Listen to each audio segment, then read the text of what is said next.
Hello! Hope everyone's doing good and that you're ready for today's match. All one of you. Hopefully we'll have some more viewers tuning in today. This is going to be a match between, and please bear with me because I don't speak French, Les Enchanteurs, I think. I'll write it in chat.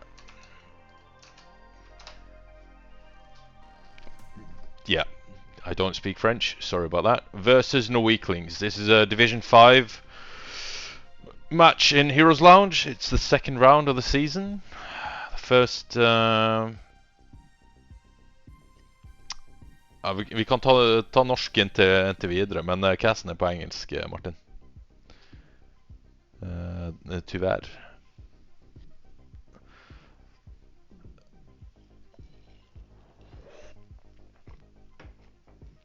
Men ja, to lag som har vunnet første matchen sin. Actually, I'll take it in English in case people want to watch the VOD. Both of the teams have won their first match 2-0. Norweaklings beat Tim question mark and Les Enchanteurs beat By. And they seem to have a pretty big lineup. Let's see who they played. Who played in that game? For them, there were no replays, so maybe that was a walkover. Who knows?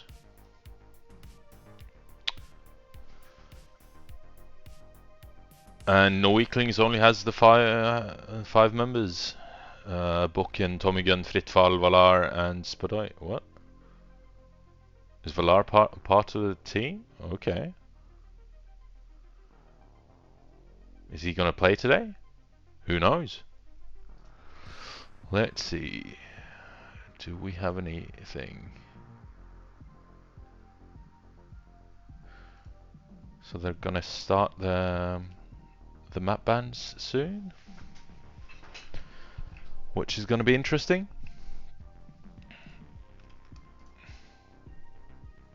And in other news, there's gonna be scheduled maintenance on Wednesday. And I can't really remember the last time we had anything scheduled for Heroes of the Storm, so that's pretty big.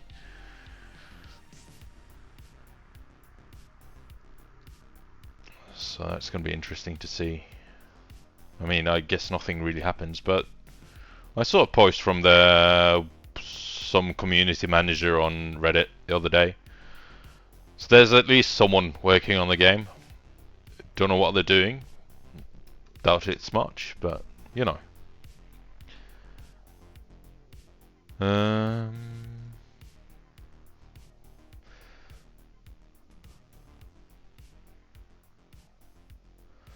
Yeah, it should be a fun game. Norweaklings is a good team. They're a Norwegian team. I'm Norwegian, so you know, might be a bit biased, but that's just how it is. Norway versus France. I mean, depending on the sport, it'd go either way. But in Heroes of the Storm, this match, I'm not sure. I try not to be biased, but you know, go Norway. So it seems.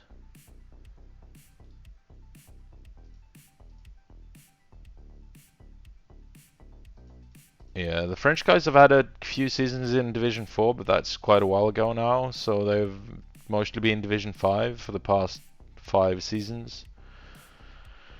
With one season in Division 6, whereas the Norwegians in Norweaklings, yeah, they've been in Division 3 most of the time. Last season they were in Division 3, but they seem to have dropped a couple of divisions. Probably wanted a bit of an easier time, and we'll see if they get it.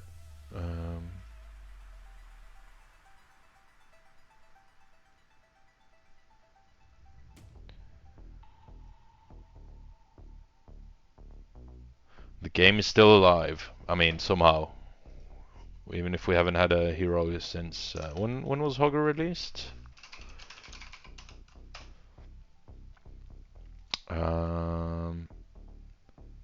So Hogger was released December 1st, 2020. So it's been over 2 years since we had a hero.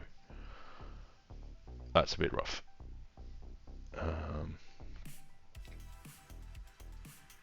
And when was the last major balance patch?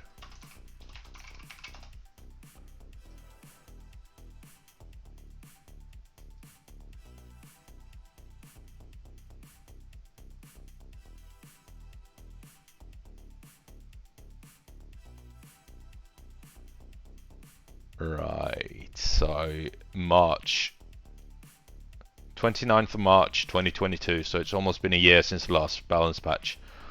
That's not great, is it? Oh, actually, we had some patch notes on in July? No.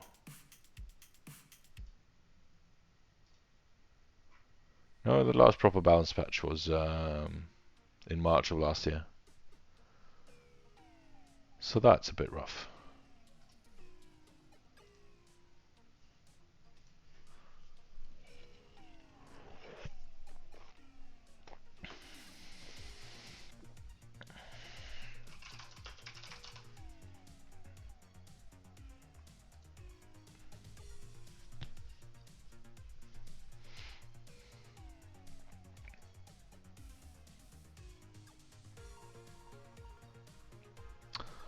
Let's see if we can get some, if both teams are available or not.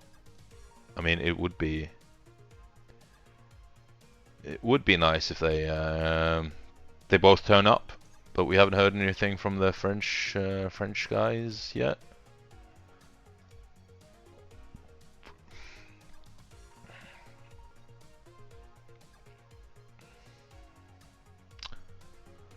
So what should we talk about in the meantime? I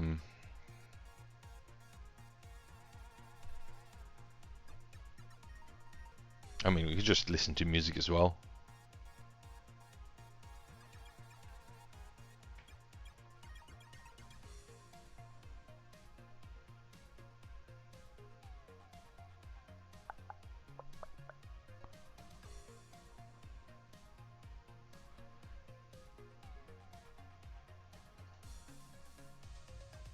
And there they are. Mumok has entered the chat. So now we'll see if we can get some picks and bans going.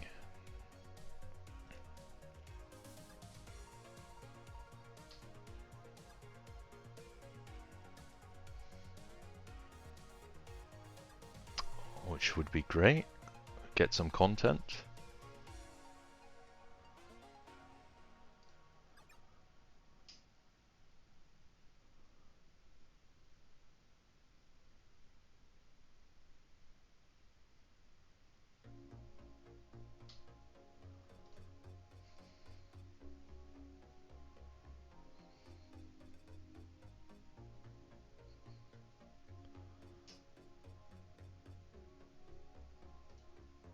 Or could that be why they're in Division 5? I think I've found a reason they're in Division 5. Could it be that Valar is part of the team and he's a bit lower MMR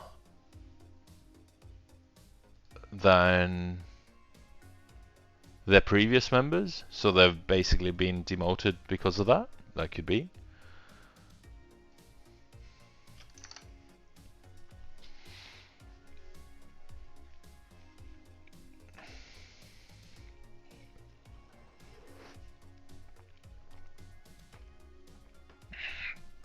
Okay, so it seems like Norweaklings will have the first pick.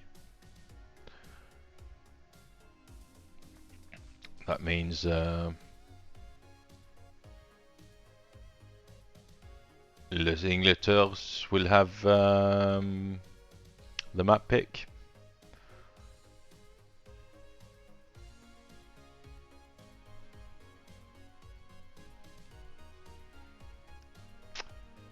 Hello, Ostpop. Why so hungry?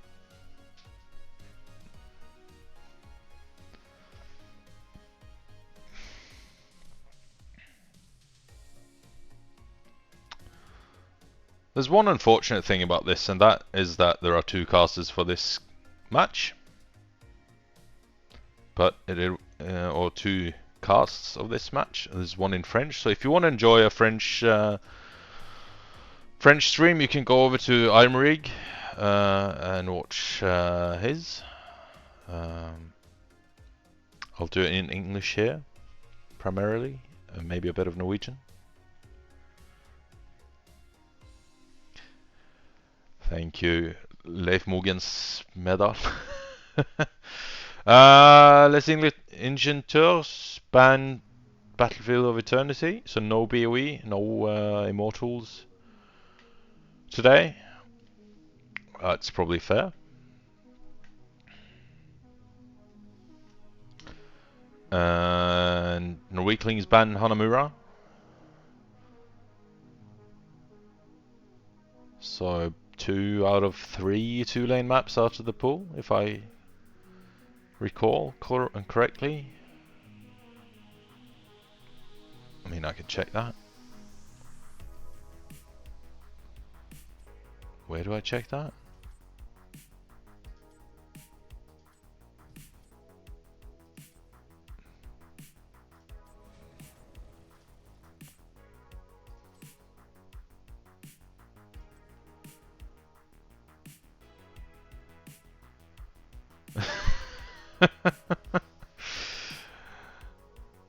Thank you for that, Fontanado. French guys ban Volskaya.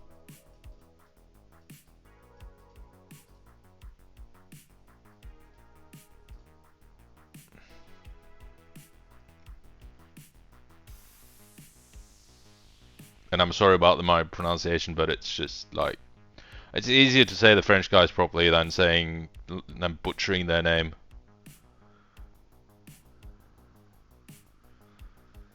I guess I could say the blue team as well, eventually. Or just int. Maybe I should just call them int, since that's what's in their logo. Norweaklings ban Sky Temple.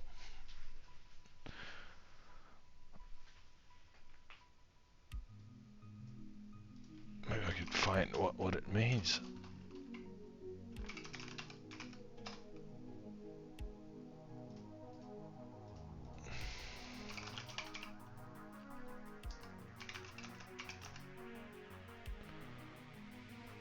So, I think it means the engineers. That's what Google Translate told me, so...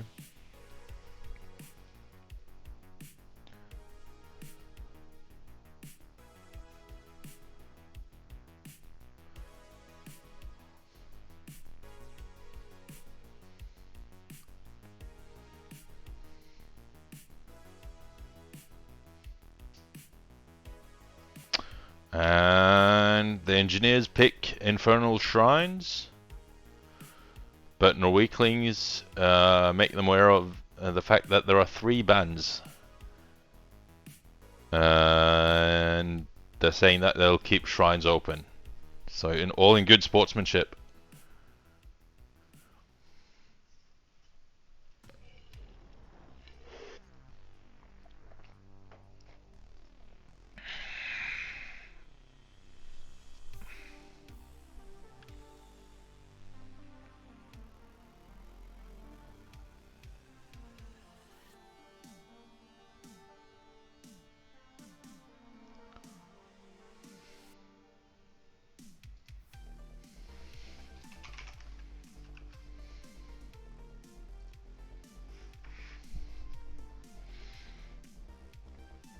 There's a bit of confusion about the number of bans, but that's because the map pool has apparently been expanded from 10 maps to 12 this season. I think.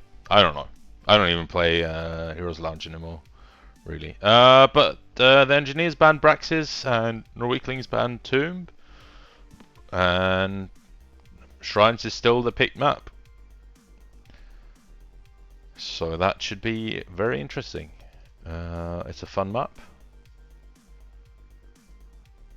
One that I enjoy very much.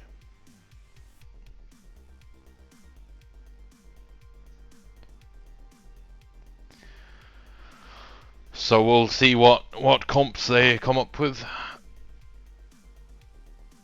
in the draft and how they want to play it. Do they want to go team fight heavy, or do they want to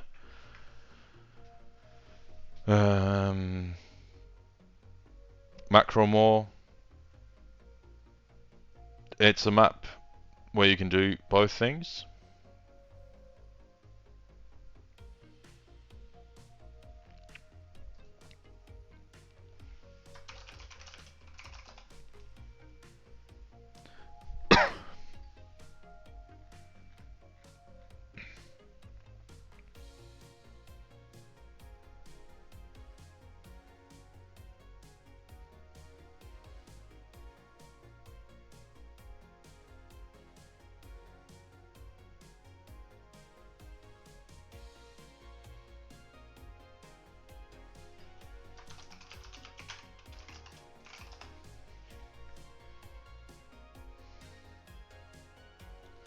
Just trying to make everything happen.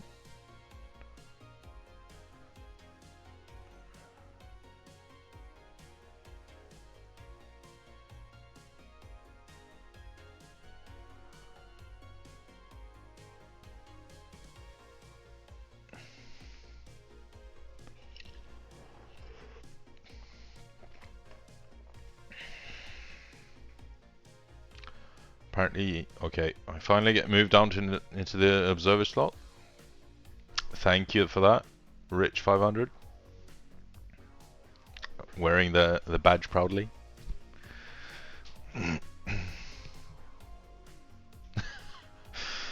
There's some memeing going on in the chat. No.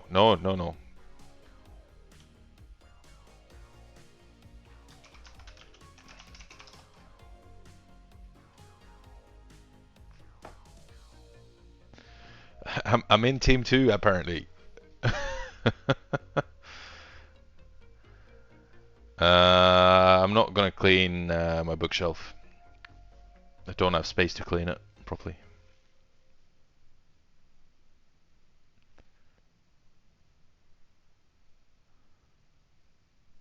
Well, I do have space, but you know, cleaning is hard. And if I can trigger some people by having it untidy, then so be it.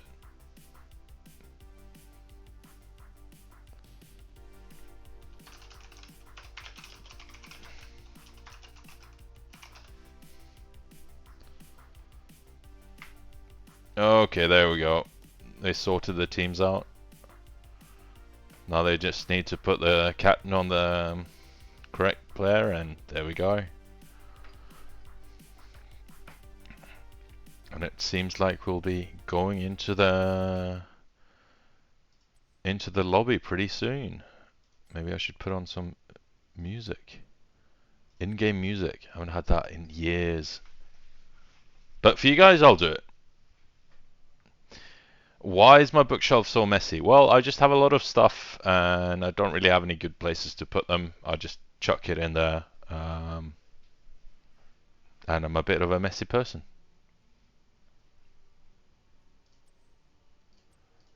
It's just how it is.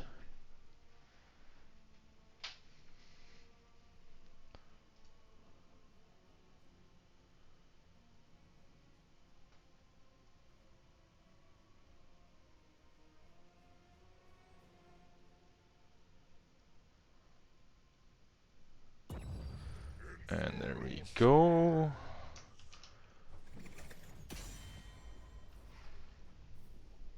And if everything lines up properly, this should be sweet.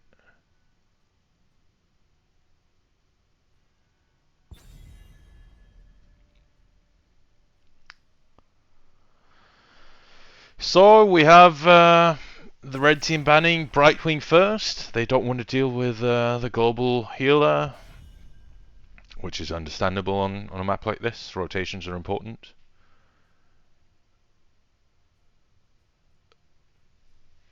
I don't know that rule about items not giving happiness, but I mean, a lot of those items give me happiness. They're just, yeah, I don't mind the mess. Let's see what the blue team decides to do as a response to the Brightwing ban. Junkrat gets banned. I think the Norweaklings have played quite a bit of Junkrat in the past, but correct me if I'm wrong. I have seen them play it though, and it's a decent ban on the map. He can do a lot of damage to the objective, get a lot of kills from afar. Hanzo ban comes in, also a good hero for the objective, and just in general does a lot of damage. So they don't want to deal with that.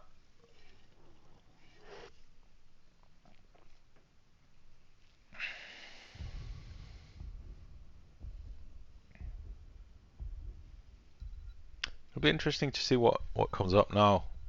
Have they scouted out anything? Stukov gets banned.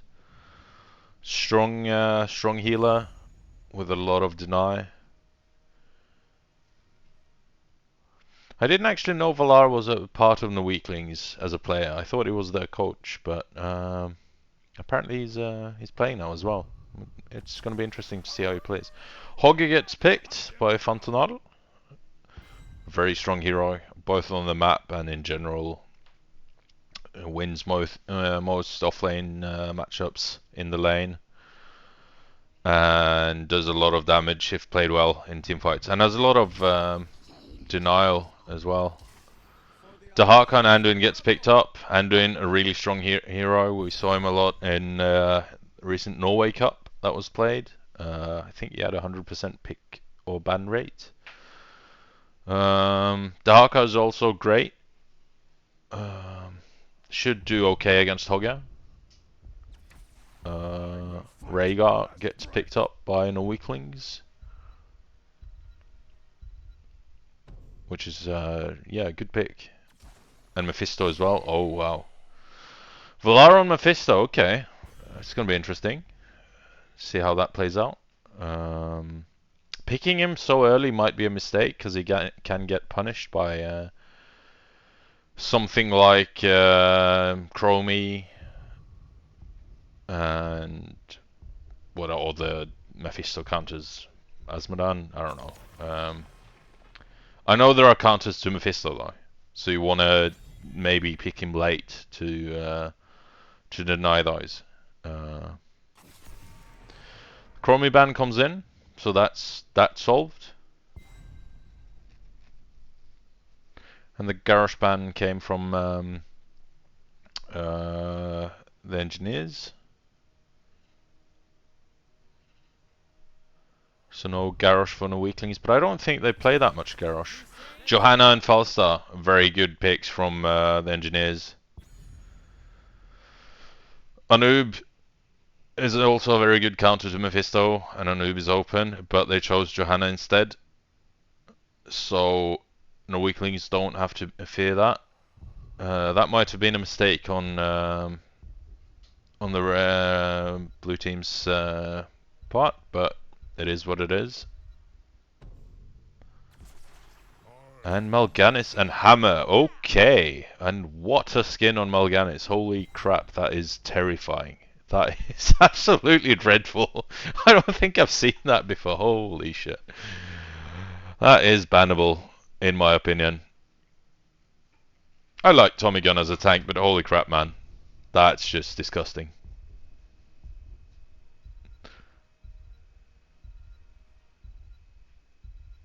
And what do we get as a last pick? Gul'dan, okay. Yeah, there's pretty good point or try and clear for both teams here. Don't see a clear favorite out of this. I mean, I'd say the blue draft is a bit more conventional, whereas the red draft is still very strong but a bit more experimental. Yeah, they're not scared of Mephisto. I think that's a good point. But maybe they should be. It's hard to say. I don't know how Valar plays his Mephisto. If he's a good Mephisto, then it could be difficult. But if he misses his abilities, you know, then as a Mephisto you get extra punished because you play around hitting your abilities a lot to get the resets and everything. So it's going to be interesting to see how that works out.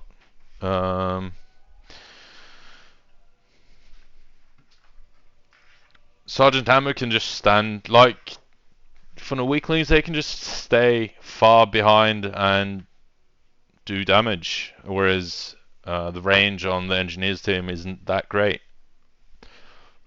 So that might factor in a decent bit. But we'll see. But here we have on the blue team, Les Enchanteurs. Last time I'll be saying that. No, not the last time, but on Johanna we have Anubis 97. On Gul'dan we have Ichigo 91. Demonis on Falstad. Niblet on Dahaka, and Zeroth on Anduin. And for Norweaklings we have Valar on Mephisto, Sparroy on Rhaegar.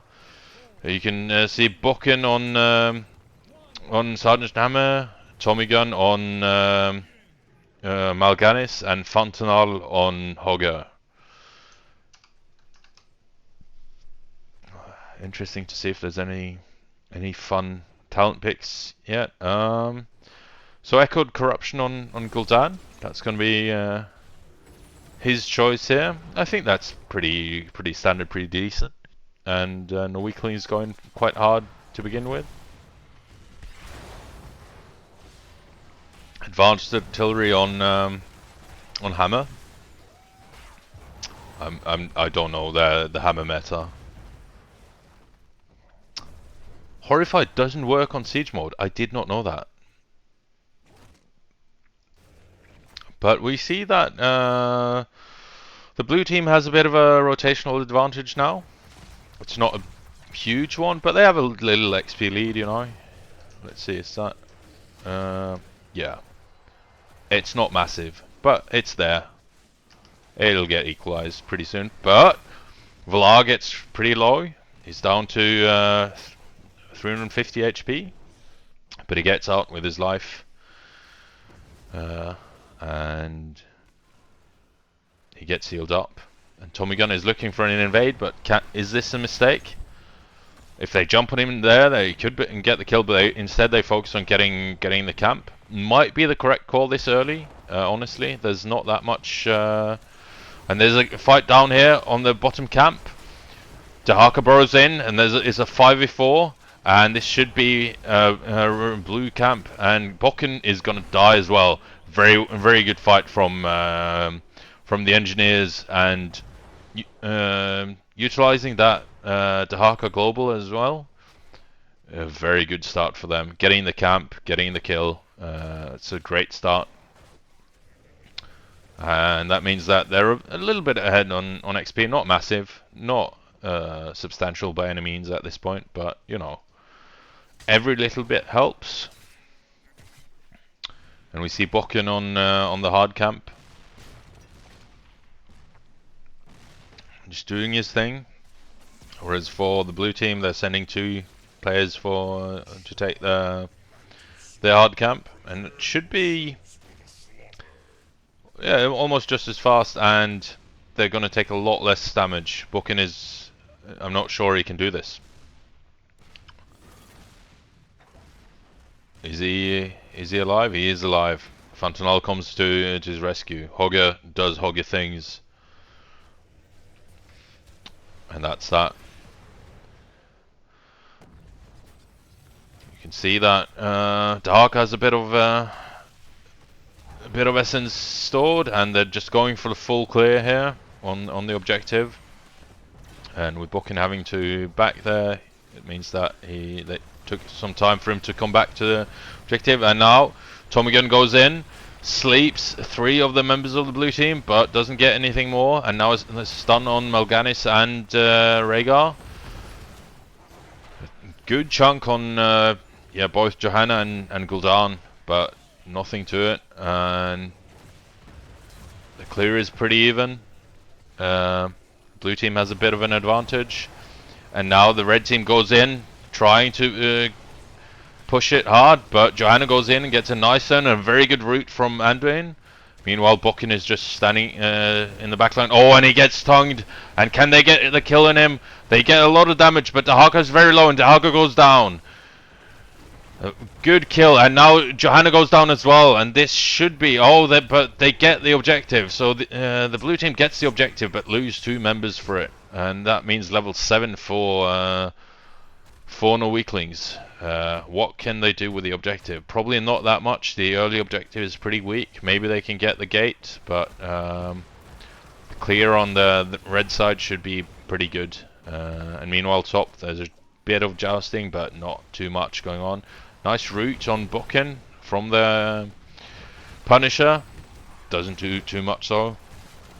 And yeah, as I expected, that just gets the wall and not much more than that. Very low HP on Tommy Gun though. Can he? Yeah, he'll survive barely.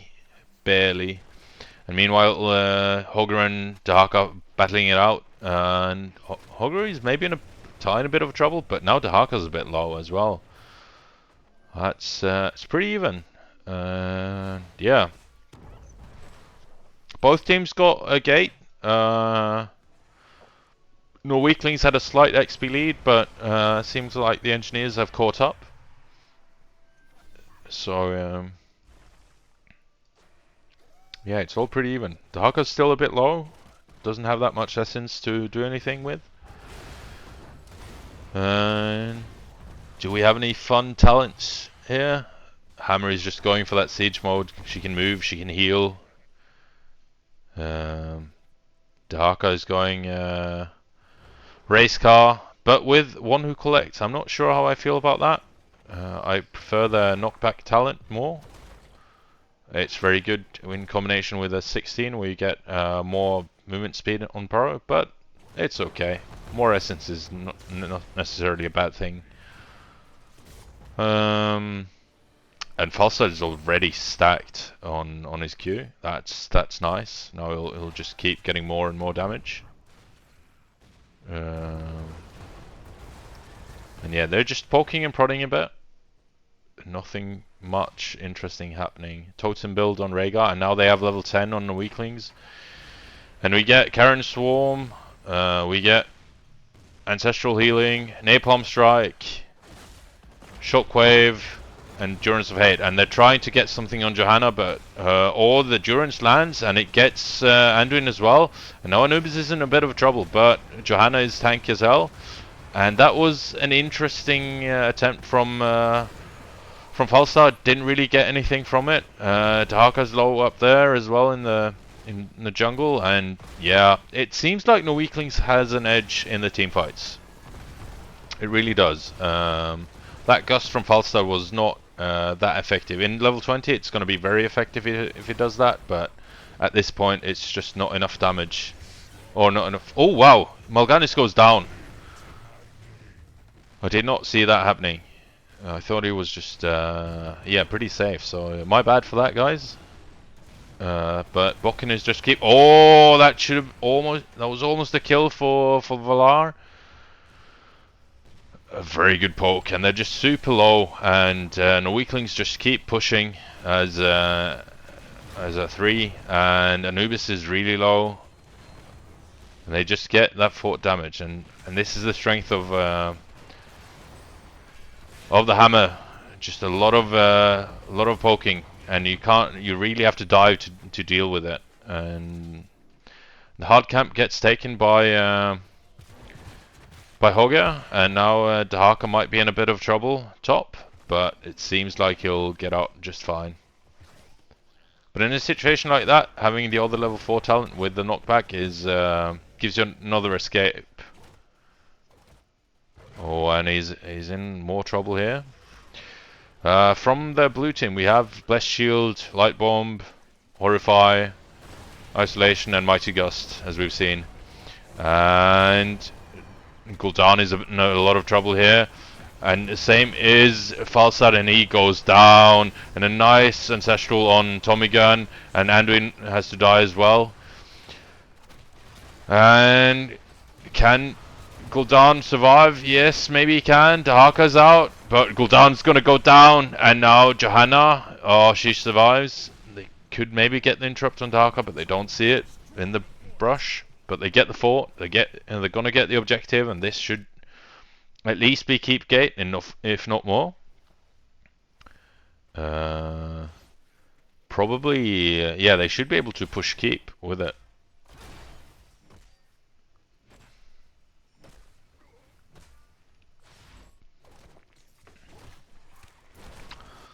And while they get their objective, they also keep on pushing mid. So they're just getting pressure all over the map. But a good camp sneak from Dahaka, trying to get some macro pressure. And Hammer is just keeping on with that damage. We can see here a lot of siege damage and a lot of hero damage. And the Punisher is it's a mortar Punisher, so it's not the most dangerous one, but it still does a decent bit of damage. And it's gonna get the gate, and meanwhile they should be able to get the fort mid as well. And Hogger is coming on a nice flank. Doesn't go for any kills, just goes to do a little bit of damage, but that's kind of fine, I guess. And Hammer is in a bit of trouble, but the Ancestral doesn't come out in time, and he has to die for that. A bit greedy there. Maybe he should have gone out of siege mode a bit earlier. And a very nice combo there with the fear and the stun from Johanna, and Hogger has to die as well. Hogger goes down, and now 2 good kills for the red team. Can they utilize that advantage to do something? They're gonna go for camp, okay. I guess that's fine, but what more can they get? Can they get a bit of a push down at bot lane? The next objective is going to be mid, so we'll see if how that plays into things. Oh, and a good light bomb from Anduin. Tommy Gun has to ult to get out, and he does that very well. Mal'Ganis has that save button. Barely doesn't get hit by the stun from Johanna. And Dahaka gets the top camp. Now Gul'dan is pretty low. Can he get out? And a good stun on Anduin, but the Gust comes out to disengage, and that's how I want to see Gust utilized. It's a nice disengage tool early doors. A good route on Hammer, and she gets low, but Ancestral connects in time this time, and a nice save. But that's what they want to do. They want to get the root and get the chunk on Bokken, and see if they can get the kill. Because if they can remove him from the fight, then they can engage on the rest of the team. And now Dahaka's coming in, trying to utilize his speed to his advantage to get something on Hammer, but not fast enough this time.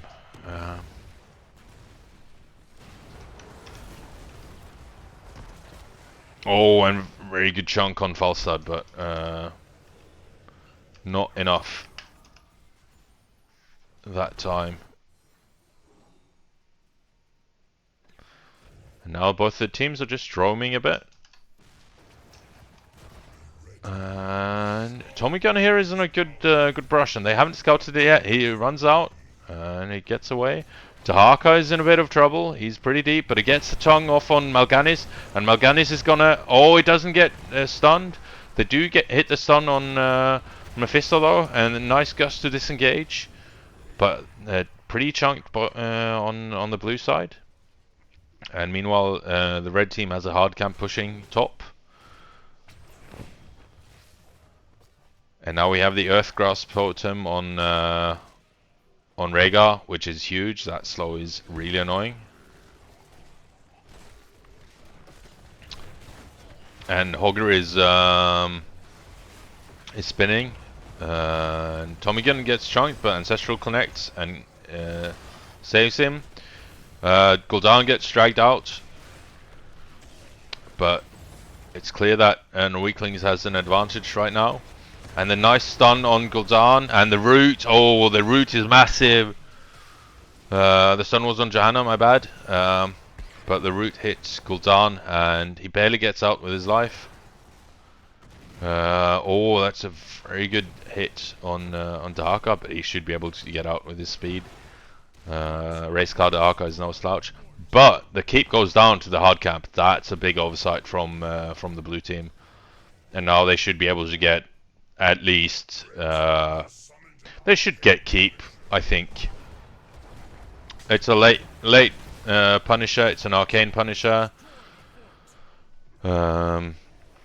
Yeah, with the siege they have, they should be able to get the full keep.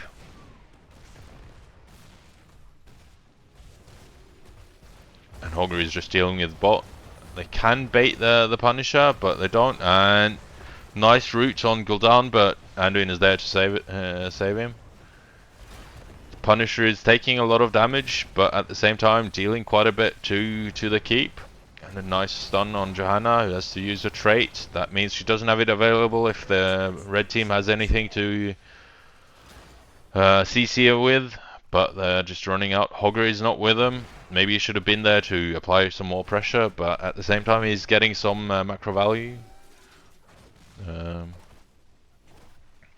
And overall they're just kind of steamrolling the blue team at this point. Good drag on Mal'Ganis, but there's not really much they can do with it. It just ults and heals up. And a good stun from Fantanal.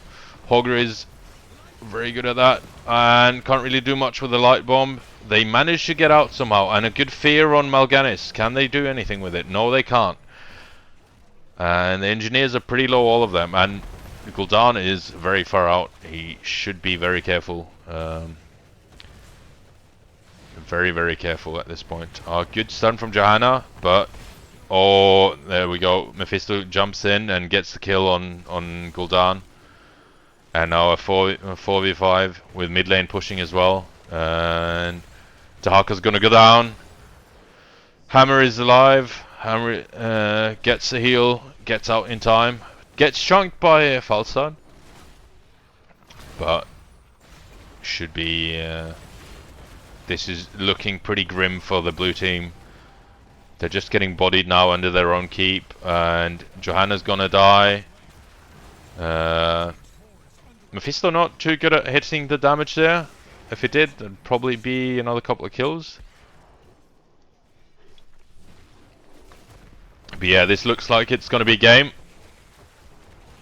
I don't see how they can come back, especially with that damage from... was it Mephisto? Mephisto and Mal'Ganis. And yeah, it's just not looking good. Anduin goes down again. Nice fear onto... Hogger, but he can just spin out, and the root comes out on Gul'dan, and he goes down as well. And GG. Game 1 goes to Norweaklings. They probably could have taken the keep with a first objective, but they decided to not do it. And in the end, it still worked out for them because they just had the macro pressure. We can see that they just soaked a bit better. They applied more pressure, they had more damage, and they just played the map better in general. So very well done to them. It's 1-0. I'll update the score.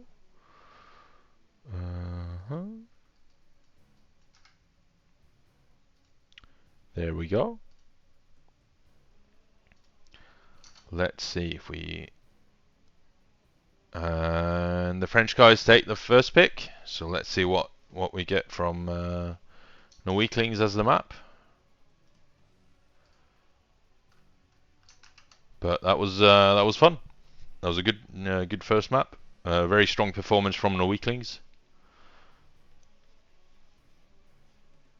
And if they can do the same thing in game 2, they should be more than able to to take home the victory. Now, if anyone wants to see talents, by the way, here is what we had. Um, yeah, so no punish quest on Johanna, which, well, I'm not sure. I shouldn't comment too much. I don't know. I'm not a Johanna god myself, but I know some good Johanna players that prefer the quest on level 4. Um, everything else, yeah, I'd like to see the burrow talent on level 4 of Dahaka as well. It just is really nice with the tunneling claws. But otherwise, I like totem build. It's very strong. It's very annoying to play against. Hammer trolling, well, you know, it's Buchan. Buchan is gonna troll. That's kind of what it does. And Norweaklings have picked Cursed Hollow, so that should be fun. And Mephisto with yeah, a build. I don't know. It's probably good. Mimic is a fun talent. That I know.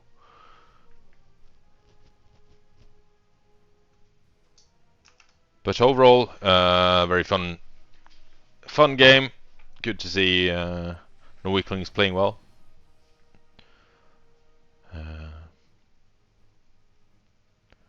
and it could be that they're a bit stronger than the average team in the league or in the division they're in. Uh, I think they should be. Um, Buchan is a very strong player, at least, um, and he's able to carry his team to great heights because of that.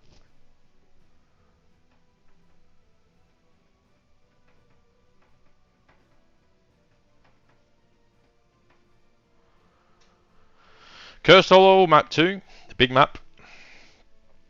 Going to be fun to see what they come up with here. You can really do some nasty macro shenanigans here. So if they did that game 1, then well, you can bet your ass they're going to try to do that again. Wrong level 1 and level 7 on Mephisto, according to Happy Capped. And he tends to know what he's talking about, being a really sweaty nerd.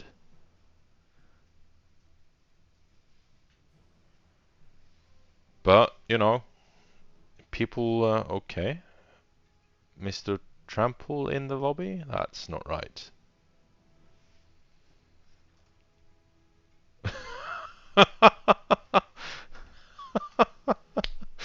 Oh no. So Mr. Trample, which is a smurf of baby shoes,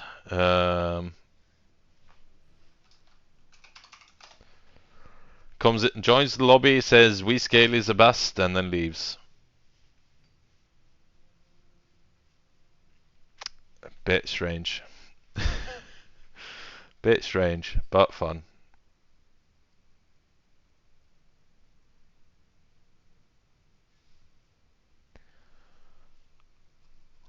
Always a little bit of shenanigans.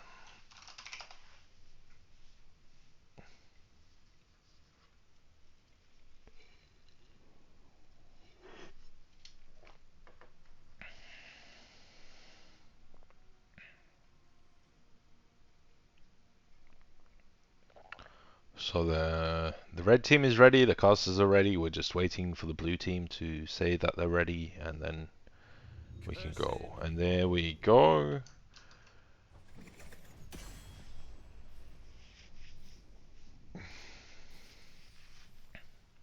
And we're into the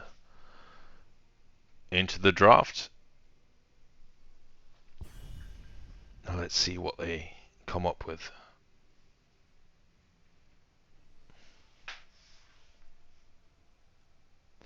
So first pick for the engineers. That should be an advantage.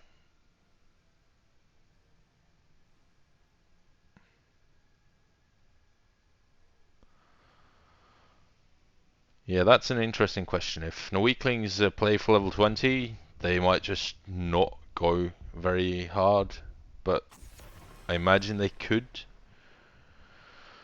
push pretty hard. Mephisto gets banned, respect ban from them perhaps. They didn't like dealing with that. Brightwing gets banned.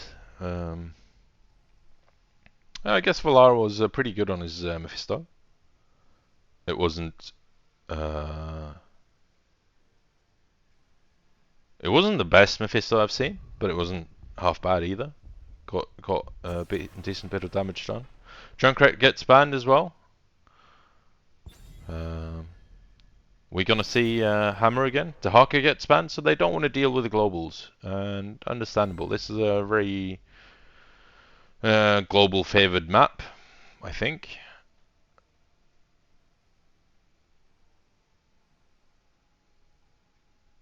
So what do we get from the blue team now?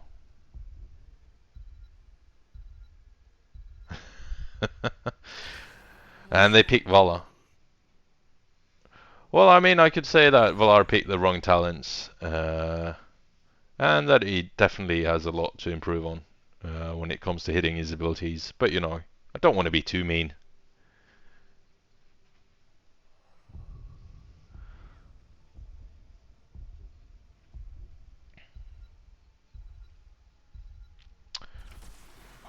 And we get Hogger and Rhaegar. So same heroes as last game, but now Buchan is on Hogger. So it'll be interesting to see what we get from Fontanal then. They might do some triple bruise shenanigans. They have been known to do that in the past.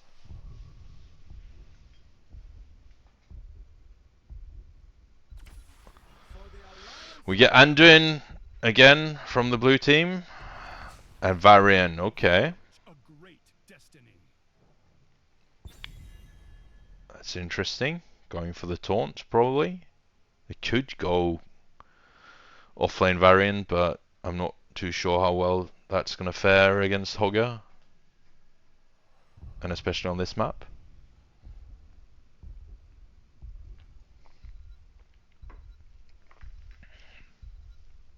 But having taunt from level 4 is definitely strong.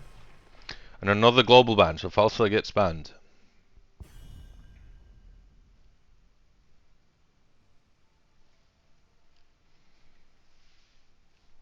So they've banned 2 out of 3 heroes from the previous game.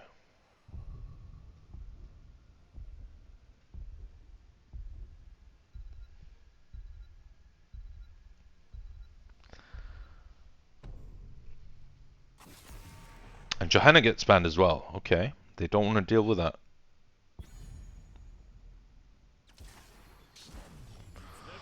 Diablo Hanzo. And it looked like they had that prepared already.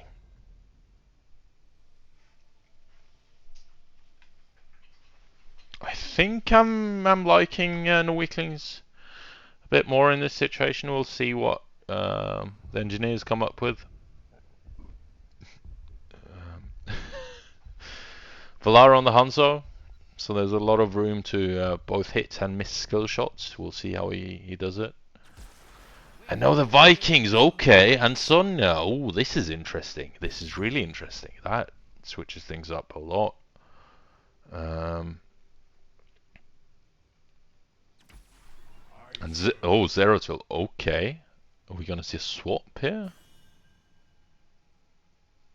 Or is Fontanal gonna play Zeratul?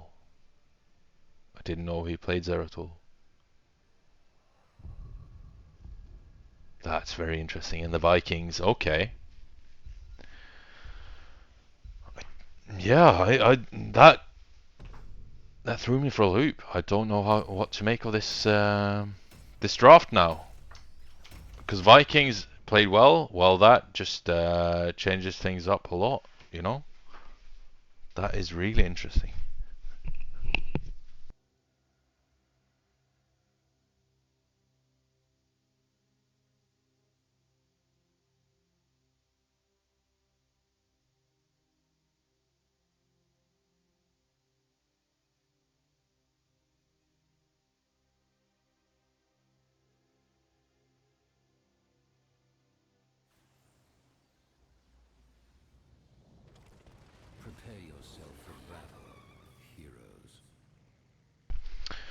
And here we see the red team, Norweaklings. We have Bukken on Hogger, we have Spadoy on Rhaegar, Tommigan on Diablo, Fontanal on Zeratul, and Valar on Hanzo.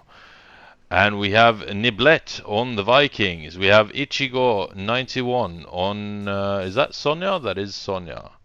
We have Anubis on Varian, Zeroth on Andrin, and Demonis on Valar.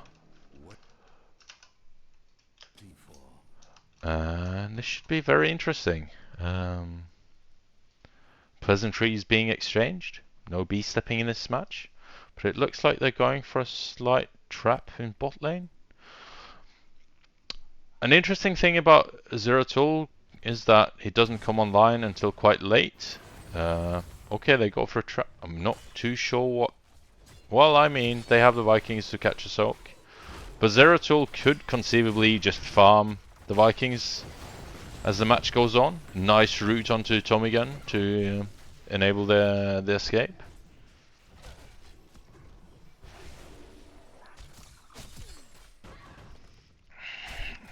We'll see. But the littlest guy gets out, Eric. Oh, that's nice. The names are there. Olaf is there. And that's Balog. Okay. And I mean, that is definitely an advantage for the blue team, that they can just push as 4 in the bot lane.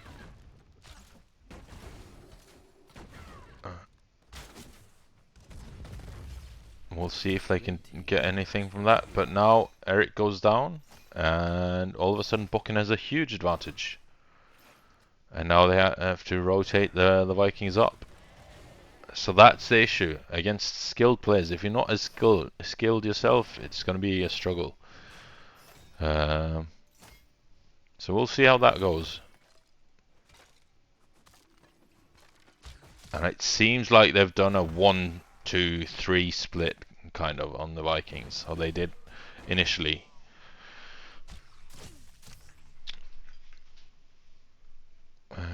The blue team going for this Bruiser camp. Meanwhile, the red team trying to get something onto Varian. But the father comes out with it without problems. But now Olaf is pretty low, and manages to survive. And the Vikings are continuing the soak.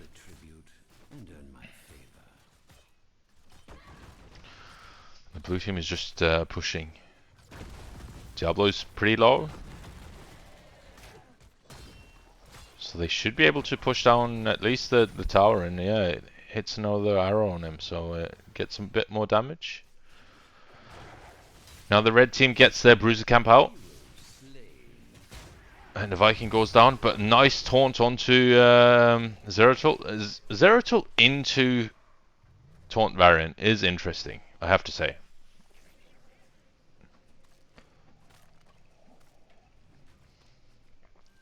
And the blue team gets the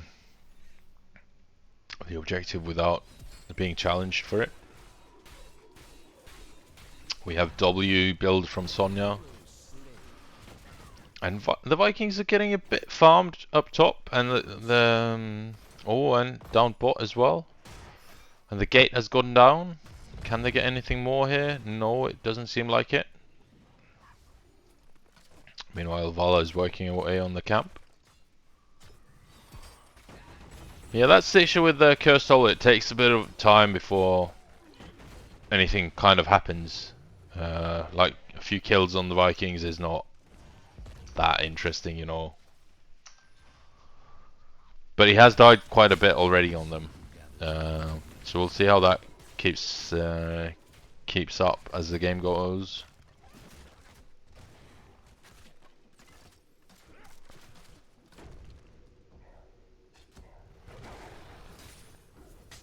And now another tribute is spawning. This time it's towards the side of Norweaklings, so they shouldn't let this go as easily.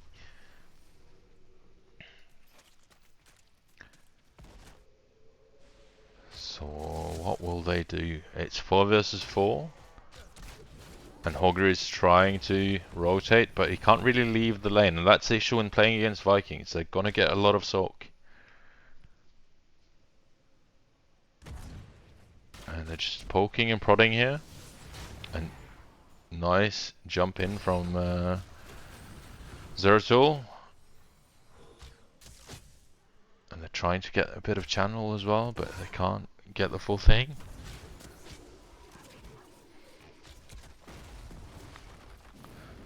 Good totem there just to slow them down a bit. And meanwhile, top, nothing as much is happening. Nice taunt onto Diablo.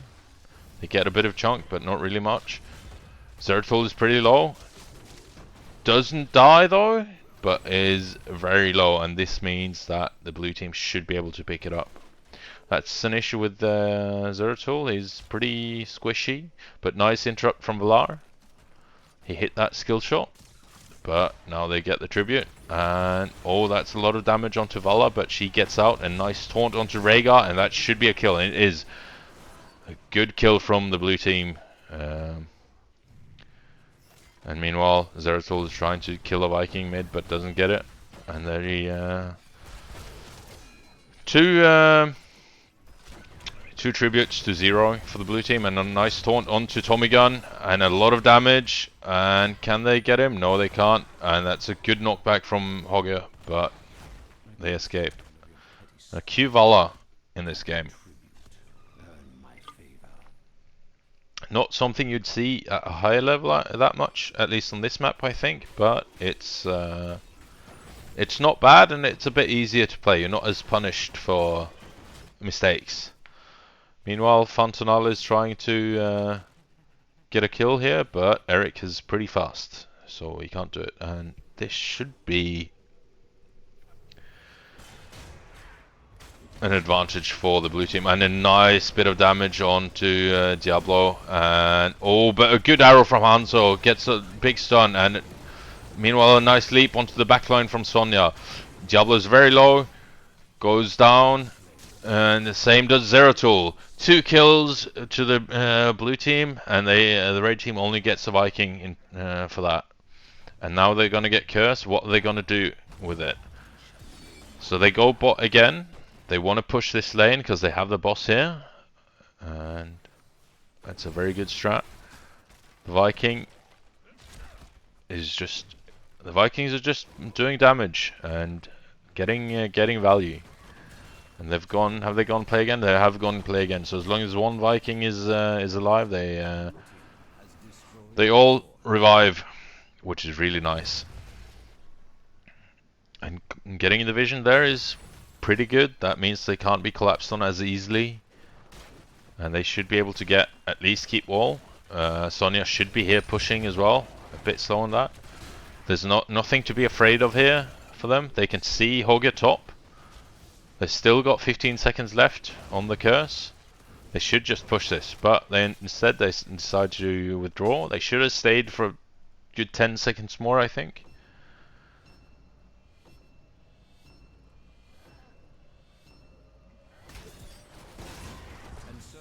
And now they go straight for boss, and the boss is going to go straight for keep.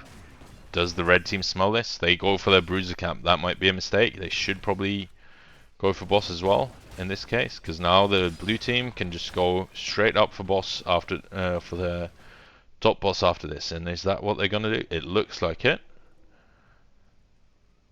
And this could be a decisive play from them. Now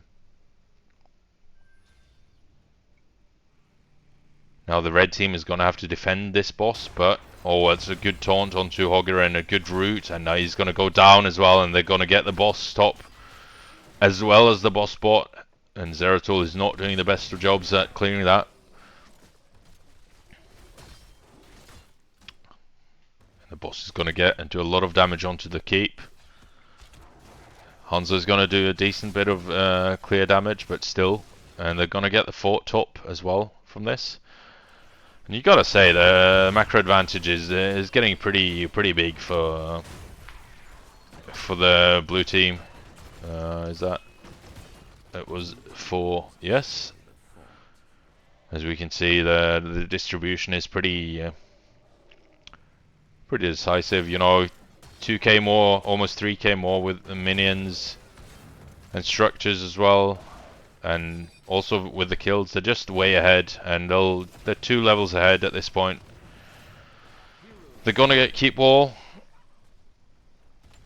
from this. They could probably push a bit harder, but they decide to back out. This is probably just an experience thing, but the boss is still gonna get doesn't get the last tower, but that's not a big deal, honestly. Bot lane is pretty open, top lane is pretty open. Now they go for the siege camp.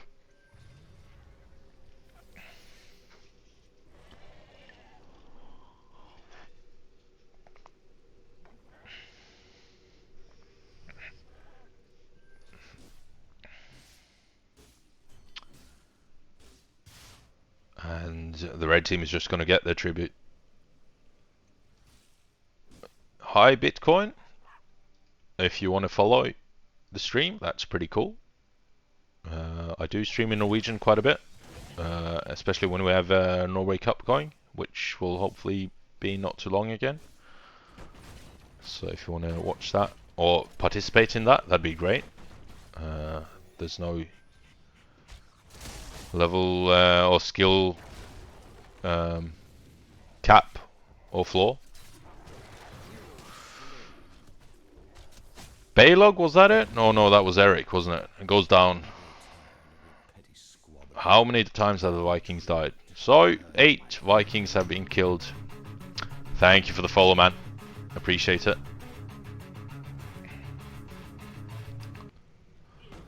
I think the best Discord to join is probably the Norweaklings Discord. That's where most of the things happen. Oh, this could be a good gank onto Fantanal. Oh, but he gets out. Oh, but the leap from Sonya and the light bomb, and that's just dead. Zeratul.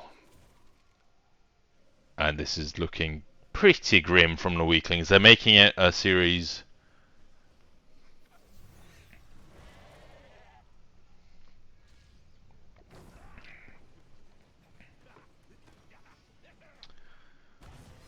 Yeah, this is not looking good. But who knows? They might still get a good team fight, and maybe the engineers are inspired by we Scalies and like to int on core. We haven't seen that yet.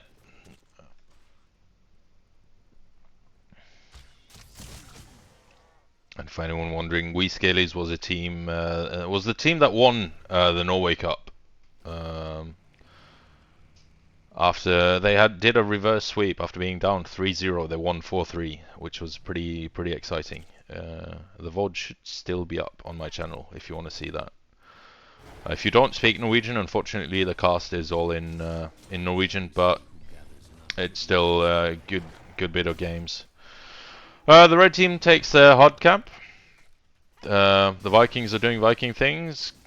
Niblet's gonna die here, but he's playing 2 other characters, so that doesn't really matter, and they're probably gonna get Curse now. Well, it is a 16 vs 16 fight, even though they have level 18, that's a bit more.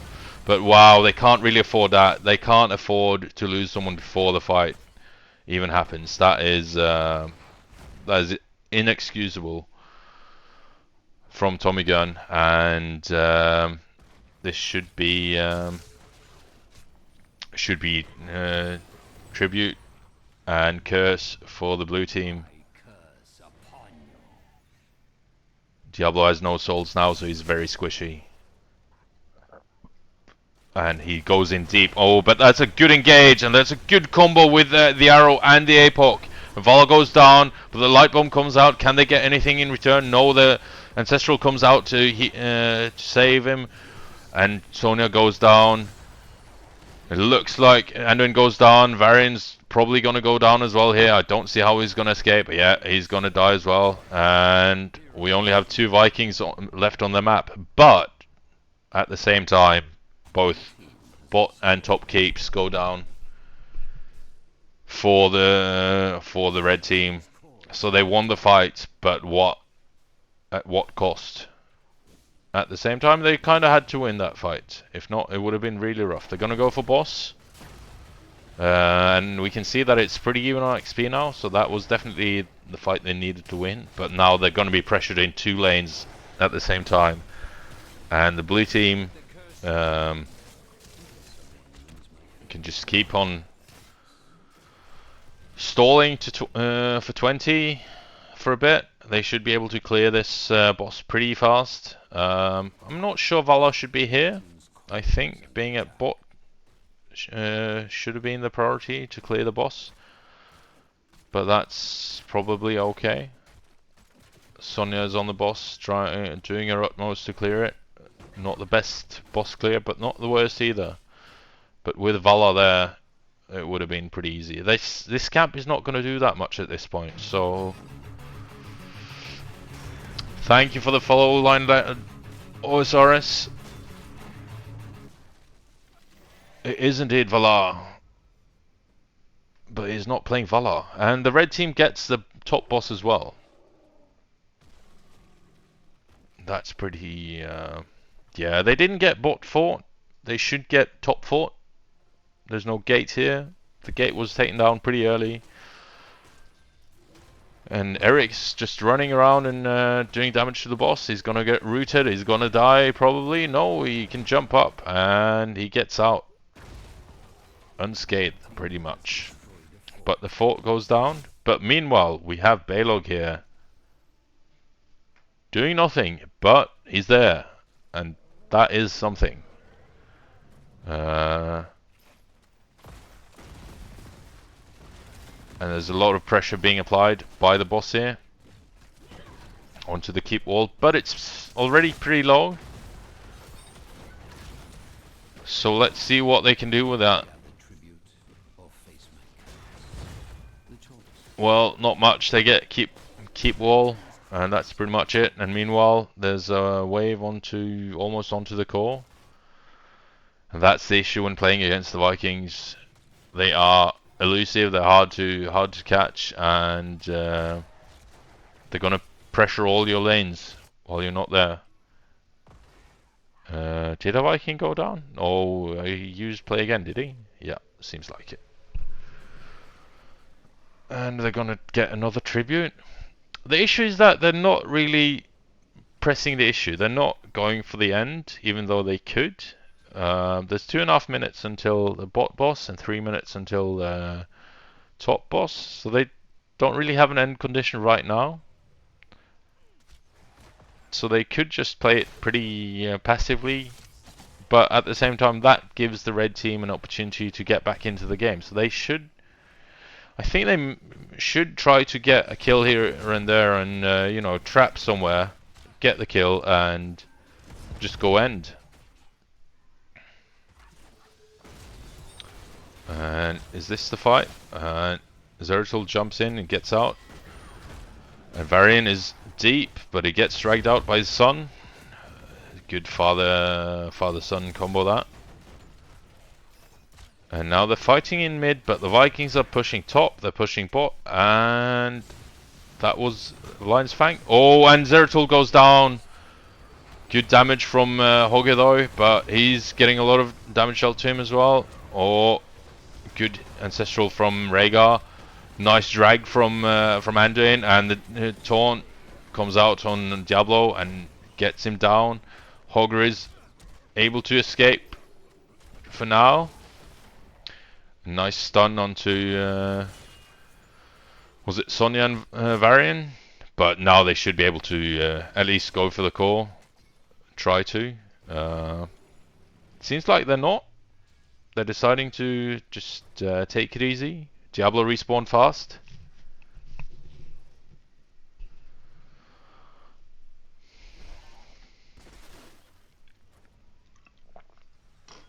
But Niblet picks up the tribute. And what I would like to see now is at some point to gather all the Vikings and go with them as 3. To see if our play again gets used so they don't get the kill. Go as 3, go with the rest of the team and just team fight. I'm not sure they have the build for it. They have the spin, which is good. Do they have the rest of the things? Um, doesn't seem like they have the thing where they do more damage when they're all together. It looks like Norweaklings want to go for a boss play here, or trap. Okay, this could be the decisive fight. Let's have a look at the APM while this goes on. There's just a bit of poking and prodding.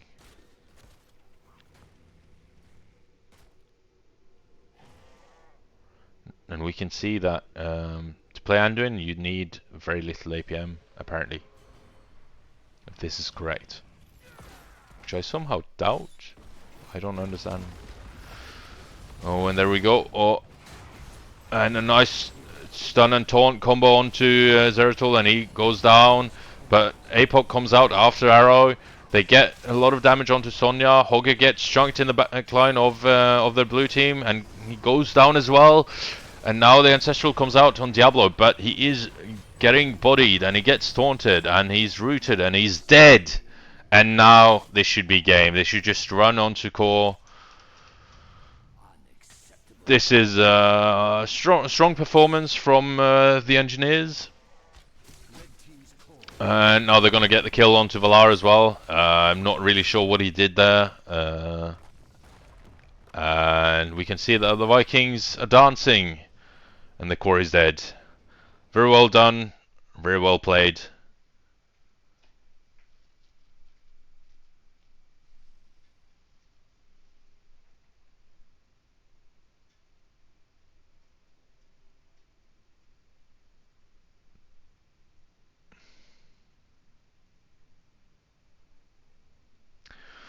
And here we can see the stats. So you see the Vikings did a lot of the soaking job. And holy hell, that really helped. But the blue team also got a lot of kills. The positioning of the red team was not the best at all times. And they got caught out. Zeratul pick did not work out whatsoever. Not too sure what they were thinking there.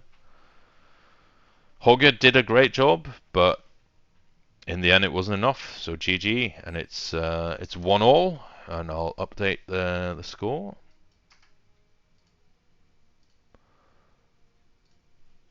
And here we can see the talents for those interested.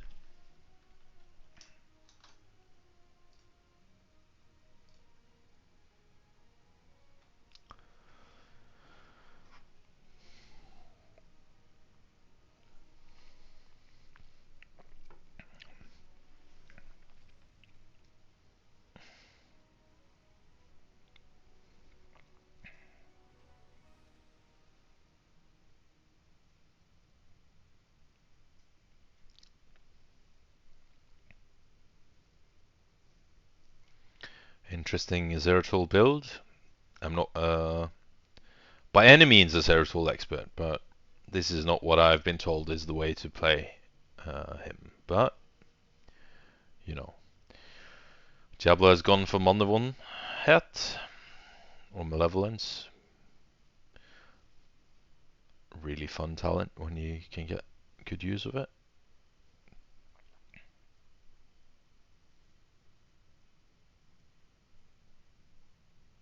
Yeah, it just worked out in the favor of the blue team. This very well played, I have to say. And they managed to just out macro on what is essentially a macro map. And turns out that Norweaklings are going for Ultra Pass. So they could have chosen first pick, but instead they choose map pick and they go Ultra Pass. That's pretty interesting. It's another macro map. So if they decide to play it properly and not do what they essentially did now and grief the draft, should be fun. But yeah, I think they have to draft properly and not do weird things. because this was weird against that comp. Going Zeratul there, I don't understand. There's so many more viable heroes in that at that point.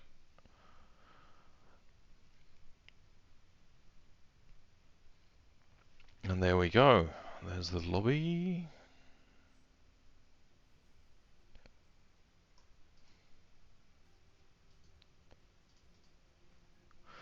But that means that it's 1-1 and we're going into the final match, which is fun. None of these teams have dropped a map before this match this season.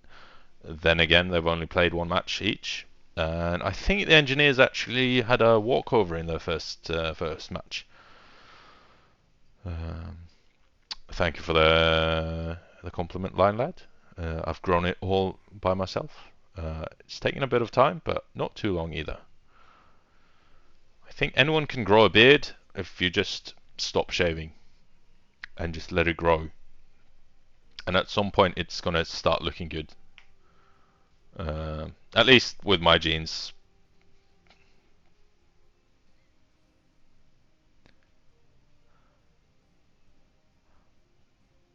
I have to say it has been a fun match so far. It's been surprisingly open. The first game was pretty one-sided, I think, but the second game was also kind of one-sided, but to the other side. So that makes it pretty even, doesn't it? Yeah, I just don't know what the thought behind Norweaklings' draft was. See, the trick to have a good beard is you have to trim it a bit, you have to shape it a bit, but then at some point you can just make it big. And like grow it long, and it can be a bit scraggly but still look fine.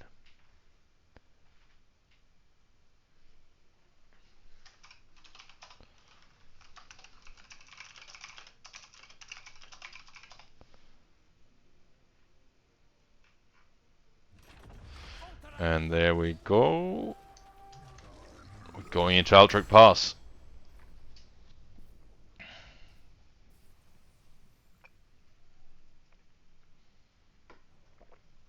Wow, those numbers are not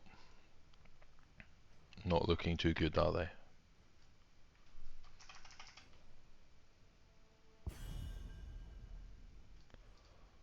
Oh well, it's fine. So the blue team has first pick.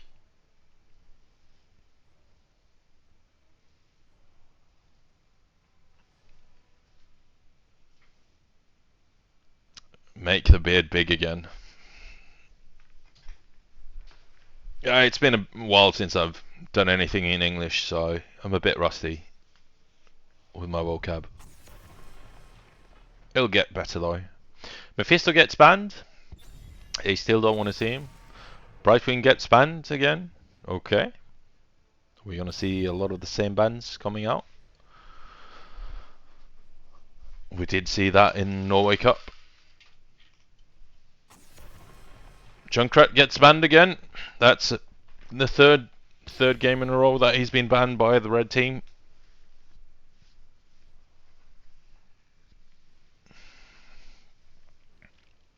And what's going to get banned from the weaklings here? Tahaka gets banned again. So they're again denying the globals.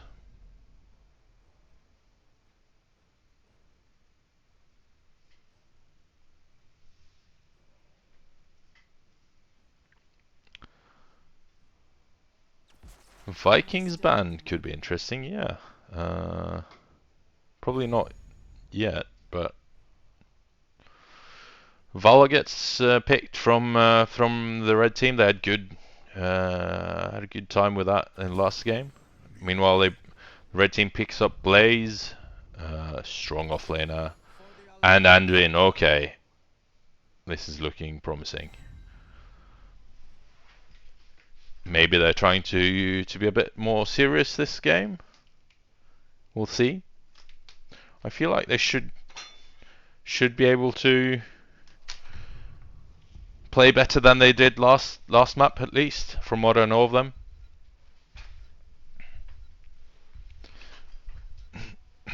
And Whiteman comes out, and so does Johanna. Okay.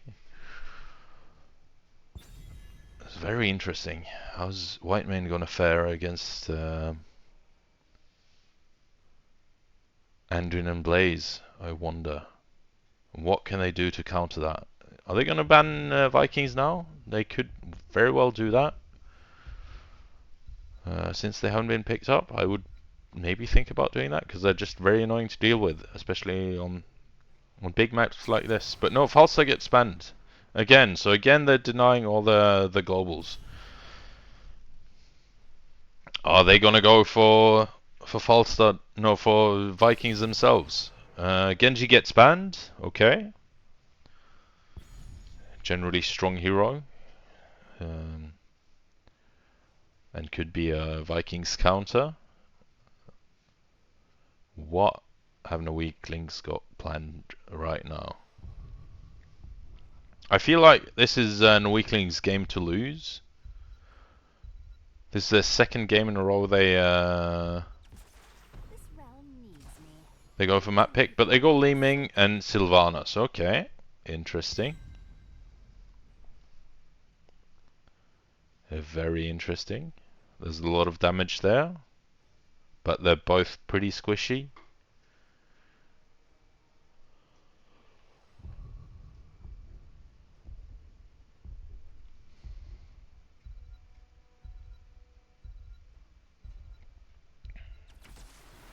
And Samuro, okay. And Sonya. Huh. I did not expect that. I did not expect to see Samuro this game, but okay, that's going to be interesting. Niblet did a very good job, I think, on Vikings. And Samuro is kind of similar, so maybe they can get some value that way. At least be annoying. And Anubarak comes out. And I know Tommy Gunn plays a pretty good Anubarak, so this... I'm kind of favouring the red team a bit, as it's a more standard comp, but at the same time, I don't know how well the Summer is going to do. Depending on how good Niblet is at playing Summer, that could change things a lot.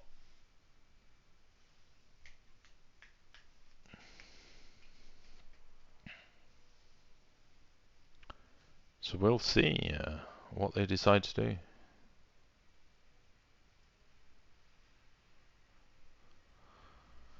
But here we are on Outtrack Pass, and on the blue team we have Zeroth on white main, Ichigo 91 on Sonya, Niblet on Samurai, Anubis 97 on Johanna, and Demonis on Valar. And on the red side, we have Bokken on Li Ming, Spadoy on Andrin, Fontanal on Blaze, Tomigan on Anubarak, and Valar on Sylvanas. And the engineers, what can they do this game? The Norweaklings are starting with Bokken trying to do a bit of siege damage. There's 3 bot trying to catch Ichigo, and Sonya gets chunked, but it's hard to get the kill early when there's no damage dealer there. Meanwhile, Samuro's top, doing Samuro things, and getting a bit of value. And Samuro is hard to catch out.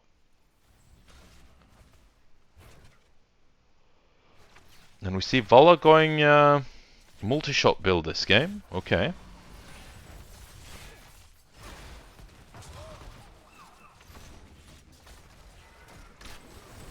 I'm not too sure how... I mean, it's not bad, but is that the best build to go for? I'm not too sure. They had very good value with the Q build last game. manage to do a lot of damage eventually. So, but multi-shot could be pretty good as well. Who knows?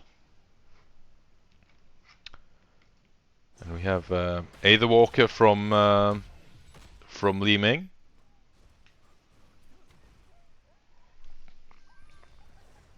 Going to be teleporting around and casting magic missiles. Mice of the Banshee Queen on Sylvanas.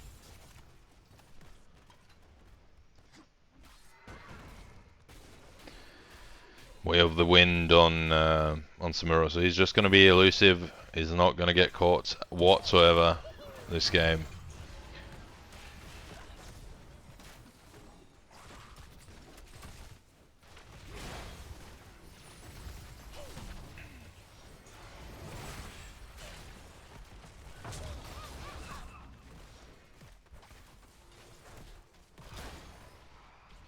He's getting some value top.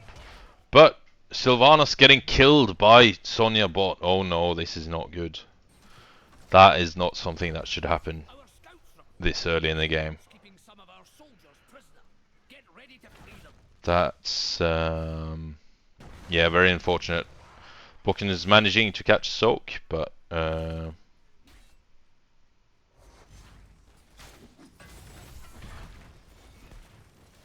not good at all.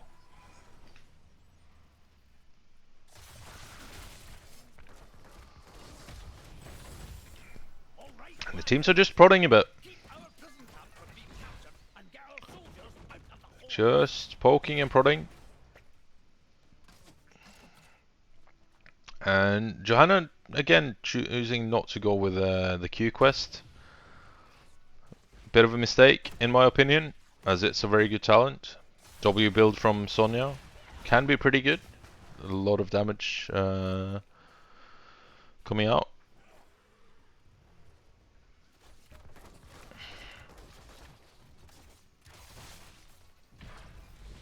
And now Niblet is going for the invade, but deciding to back out of it as they see there are two people there and not worth it. And Tommy Gun manages to get the camp. They're going to get a bit of channel. Can get the interrupt onto Zeroth, but still stalling the channel, and they only get 4 seconds. Both camps get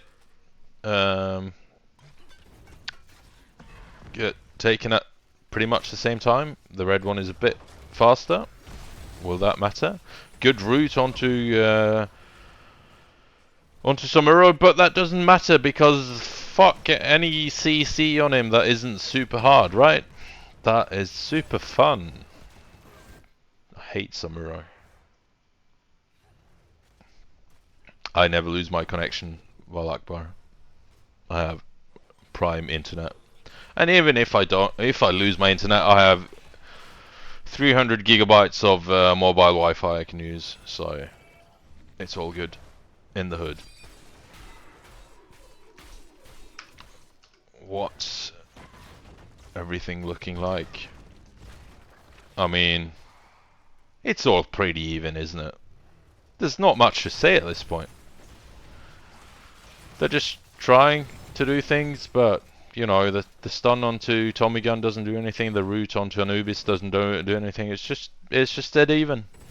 Blaze is doing his offlane thing top, and Niblet has to rotate up to deal with it. And Fantanal actually getting quite a lot of damage done onto the tower, but he gets out. Still, that's not. I mean, that's siege damage done. You know, that's going to help out in the future, hopefully, for Norweaklings. And they're pressuring the objective a little bit. Should be able to get the channel out now. No, they get interrupted. But Vala is going to get closed down on and gonna escape.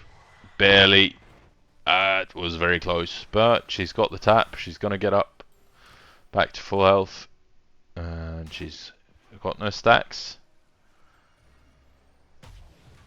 And she's just poking and prodding a bit, and Valara is pretty low again. But the blue team are not pressing the issue with regards to the objective. They do have level 10 now. They've gone for Rain of Vengeance, Blessed Shield, Illusion Master, Scarlet Aegis and Leap. Yeah, all pretty good, pretty standard.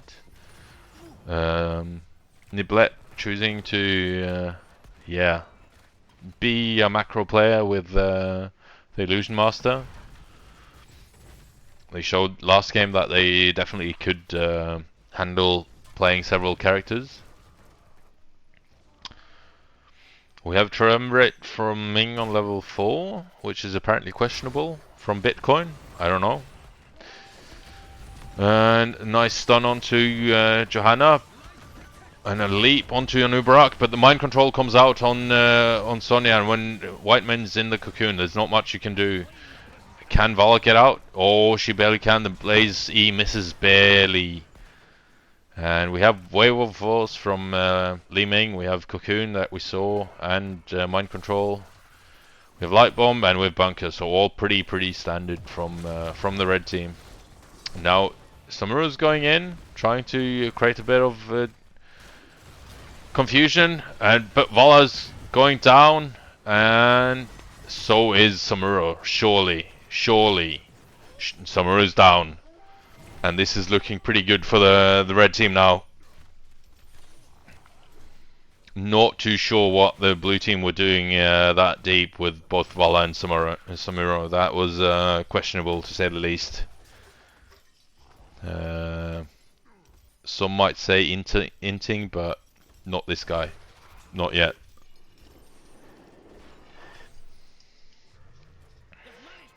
But the objective goes to the red team, and they get the stun onto Whiteman, but she gets out. Good damage onto Sylvanas, and she goes down. It's a good kill to get. That's exactly the hero you want to kill at this stage. Deny the trait usage with the objective, but they're still going to get quite a bit of pressure with the heroes they have alive. Nice route onto Sonya. Trying to chunk her down. She's down to almost 50% HP. Mid's not happening. Top's getting a decent bit of value. Sonya's very low now. Down to 1000 health. Oh, and that's a good dive from Bokken, but does he get punished? He gets dragged out by Spadoi, getting babysat from him, and Sonya's getting healed up a decent bit. But now comes the cancel from Sylvanas, and Vala goes down, and so will Whiteman surely. Oh yeah, she does. The Blaze stun comes in and takes her life, and now Ichigo's gonna go down. Sonya's dead. Johanna is in the cocoon, and this is not looking good for her. The combo whiffs from Ming, but 4 kills to the red team there. Johanna's dead as well. She's not going to be back up for another 25 seconds. Samuro can't really do anything here. They see him. They know he's there. They won't let him do anything. He's doing quite a bit of damage, but you know, it's still, what can you do? Sylvanas is just cancelling the keep. Must have said something bad. And well, are they gonna try to do something onto? Oh, that's a very good stun onto Samuro, and a lot of damage, but it does get out, and now Tommy Gun's in a lot of trouble. And a nice leap from Sonya as a follow-up. Gets out the kill on both Anubarak and Anduin, and now Sylvanas is in trouble as well. Goes down. Sonya's getting a lot of value. And we see that movement speed on level 13 coming in clutch there to chase down Sylvanas. And now they're going to go for bot boss. Meanwhile, Blaze is just going to try to get some macro advantage top. The fort is at half HP, so he could conceivably get it if he's quick. And Bokken has to be careful here. But he does manage to survive. The boss is pushing. Strange that they're choosing not to push with the boss. The fort top is surely going to go down. Blaze is killable, but it does have bunker. Oh, that's not the. Oh, bunker goes down, but Blaze is gonna die here. Surely. Bless shield whiffs, but still. Is he gonna... He's gonna escape, isn't he? Oh no, that's terrible. That's terrible from the blue team. Oh no, and the boss barely got any damage onto the fort. Why? Oh, if Blessed Shield hadn't whiffed, they would have gotten the Blaze kill, but now that is unfortunate. That it really is. And the red team, they can't really contest the top boss. But surely they have to push now with the boss here. No?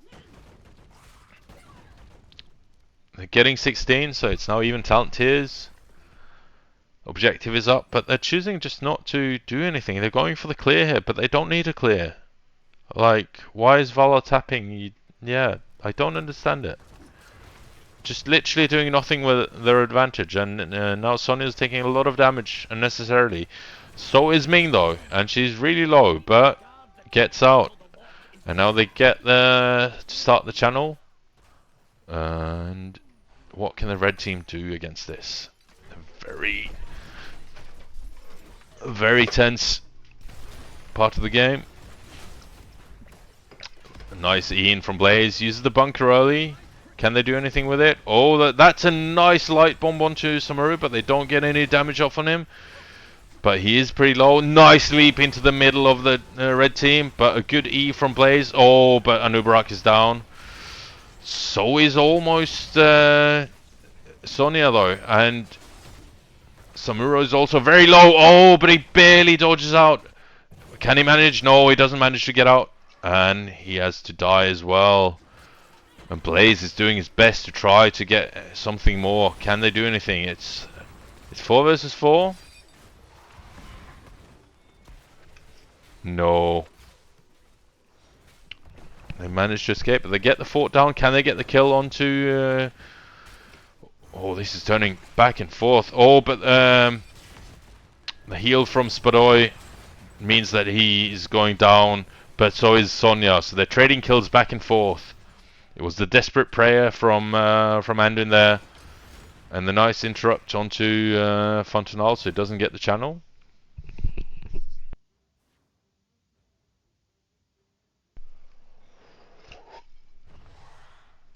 Oh, this is pretty intense. They're trading pretty evenly. Kills are going back and forth.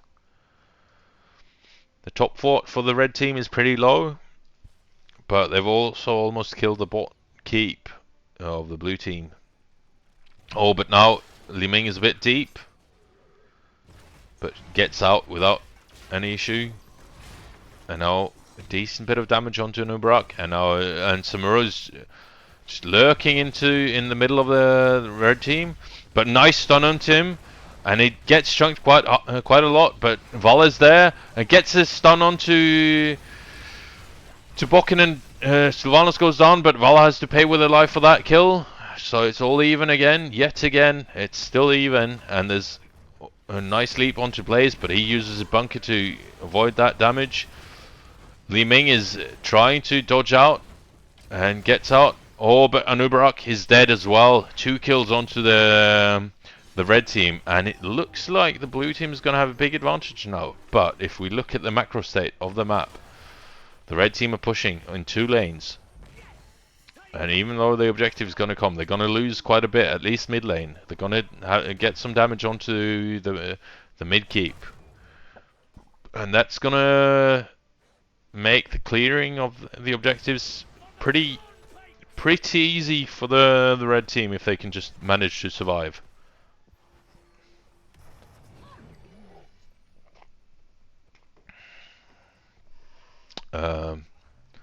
This is Vala 2.0. She got a buff yesterday. She's now as stealthy as Zeratul standing still.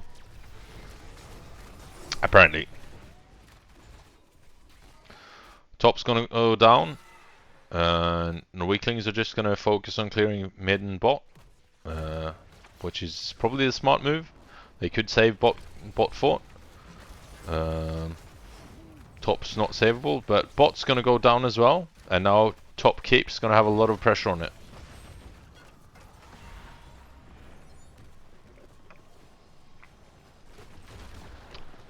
think top keep's going to go down as well. It's going down very fast. But they back out yet again, a bit too early for my liking.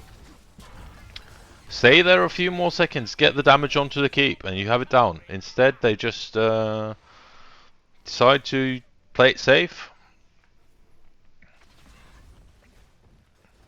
Now we have level 20s coming in. We have Wind Strider from Samuro, so it's going to be more stealthy, more wind. Scarlet Crusade from Whitemane. Farflight Quiver from Vala. Blinded by the Light from Johanna. So no upgrade to the Blessed Shield, okay. But more shield for everyone on the team. And Ignore Pain from Sonya is pretty standard. We have Talrusha's Elements from Li Ming, and now is an invade from the blue team. Blaze ease in, tries to do something there. Nice leap onto the point, and oh no, this is going to be bad for the red team. 2 kills on John Ubarak and in. Vala goes down in return, and now it's only Blaze left on the point for them. Can he do something? No, he can't. He gets chunked low, and Li Ming has to escape, and Sylvanas is gonna go down as well. Oh, that was bad. That was really bad. This should be game. This should probably be game, but it is Ultra Pass. The boss is weird, but that was a really good fight for the blue team. Really good, and this should at least be keep. Keep should 100% go down at this point. And can they get anything more? The issue is that doing core damage on this map doesn't really matter, because the core just heals up again. So we'll see what they can do. Boss is at half HP already. That won't really do anything. Mid lane pushing down fort. Yeah, this is not end, but that's definitely a good advantage for them to have. Nice leap from Sonya, but doesn't really do anything. And kind of a waste, honestly. Diving that deep onto under the gate, but we have a fight under the objective. Oh, but that's a nice combo, but very nice and stoppable onto the whole of the blue team. But Samura has gone down already. Mind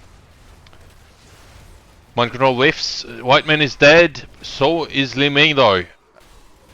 And the blue team gets the objective, but at what cost? Sonya's going to go down as well here. What can they do with this objective though? Only 2 heroes alive versus the 4 of Norweaklings. Fontanal is denied from backing. They just need to keep pressure off in the lanes, mid and top. Bot should be easily defensible from Blaze. I don't know why he keeps Eing into lane. It doesn't do anything. Stop doing that, please. Mid gets cleared before it has a chance to do anything, and top is probably gonna get cleared as well. So kind of a wasted boss, or wasted objective from the blue team, but at least they lost the team fight but didn't lose anything from it. So in that regard, it was worth it. Yeah, I don't know. Blaze is just throwing away his mana for fun. I don't get it.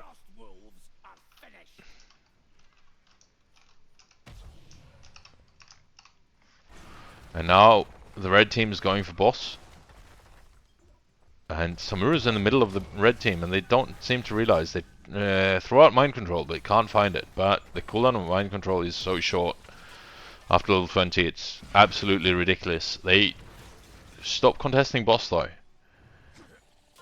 And at this point, they should just pressure bottom, I think. Get the keep down, as it's so squishy. It's got so little HP. Instead, they just stand. Yeah, they've been mostly mid-top. And they're going for the camp. Both teams are. That's the name of the game on this map. Just camp, camp, camp all the time. And the objective is spawning at the top. And meanwhile, Samuro's doing cheeky things, and can he end? Probably not. Not with that much armor on the boss, and they don't really need to deal with that bot. The boss is just gonna clear it by himself and heal up pretty fast.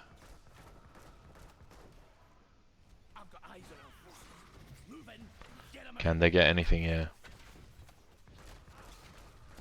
Pretty tense. Samura's coming in behind. Can they see him? They should be able to see him.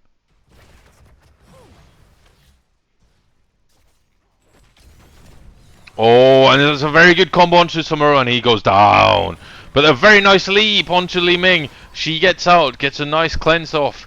And now Anubarak is very low. So is Sonya though. Sonya goes down. Anubarak manages to escape. He uses his rewind to get his E back. And now he's out. And this should be objective for the red team. And the boss is doing alright. The bot lane is fine. And they should be able to poke at the keep and just do as much as they can. Have to be a bit careful. If they lose someone here, then that's an issue. But just all stay alive and they can just push. They have two very low keeps on the red team, on the blue team side.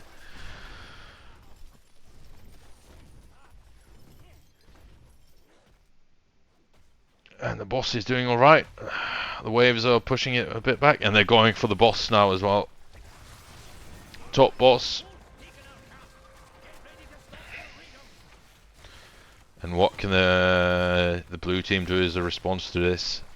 This is going to be a boss with objective top lane. An objective after 24 minutes is pretty strong on this map.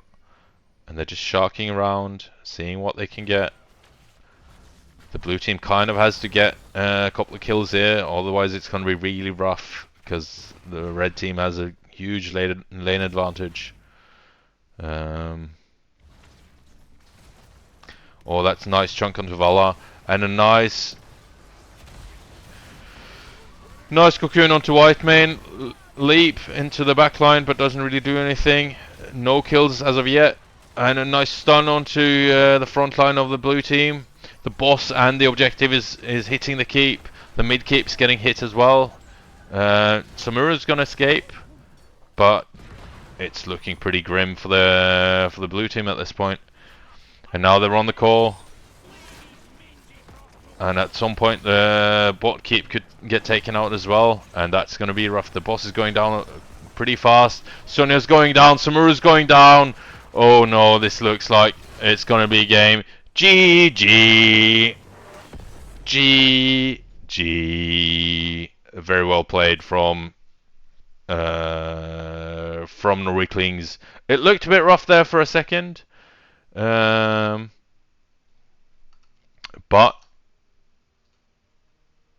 it all worked out. And Norweaklings won, and they made it a bit closer than they had to, but in the end, it was all good fun. So here are the talents, and I'll see if we can get a winner's interview. If you guys just look at the talents for a bit.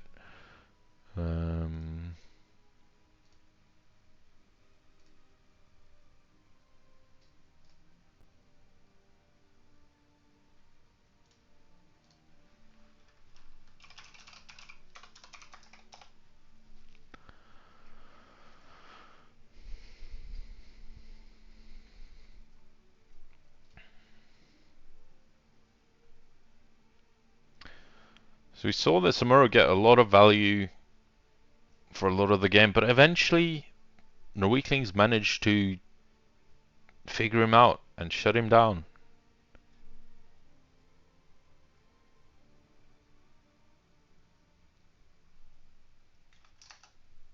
And that worked really well for them.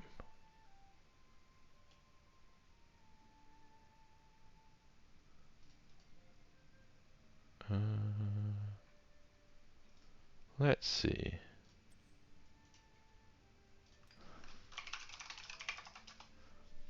If we can get an interview.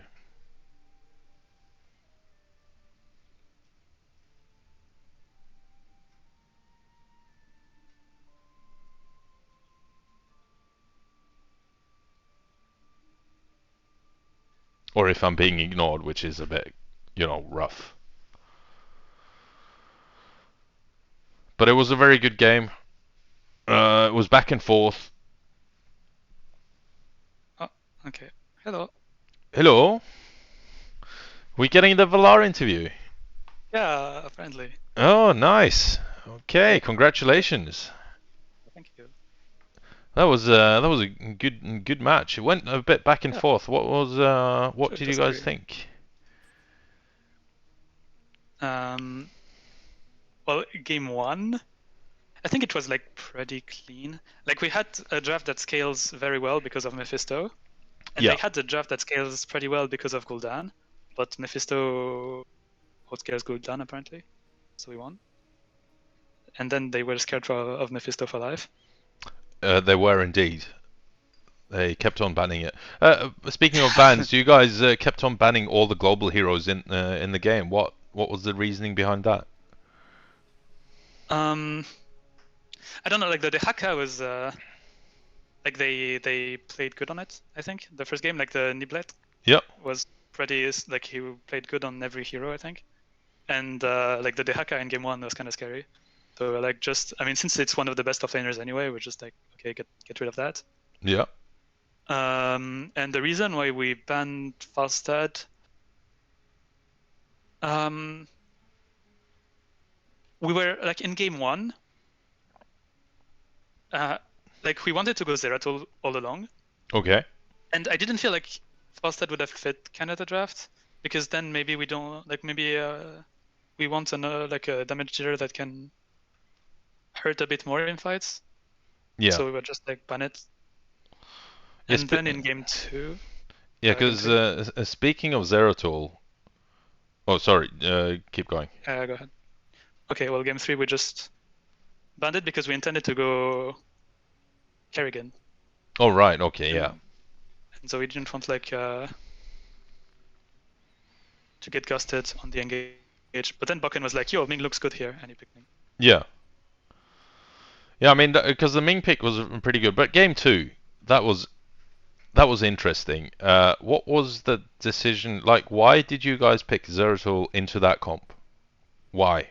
Um, because we want Fantonal wanted to play Zeratul, and sometimes like I think every draft like every draft we play except game three.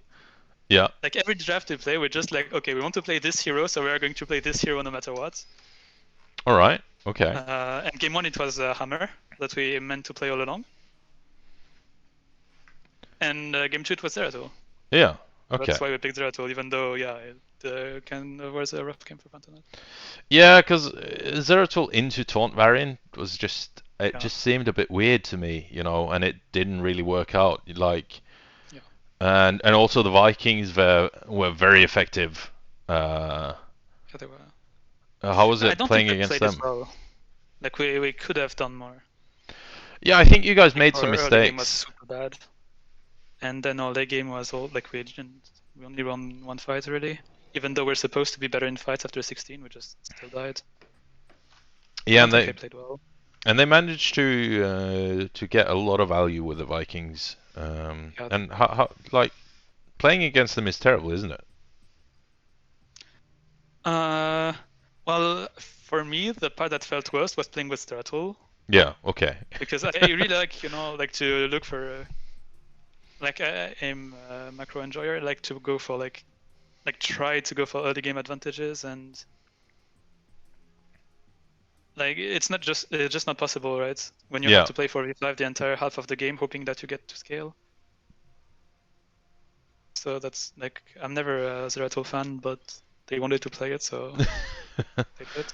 It can work really well, but I just don't think that was the comp to play it into, Yeah, especially with the macro you get from Vikings and the shutdown you get from or the lockdown you get from Taunt Varian.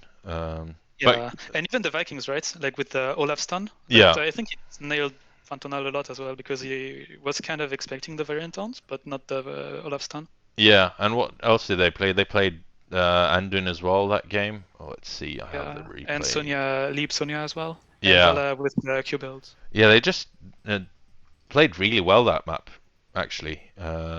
Yeah. So I want to give them kudos for that. And then game three, Ultric Pass. Why did you guys not go for the first pick? We didn't care. Hmm. We just felt like playing like choosing the map because playing Alterac is fun.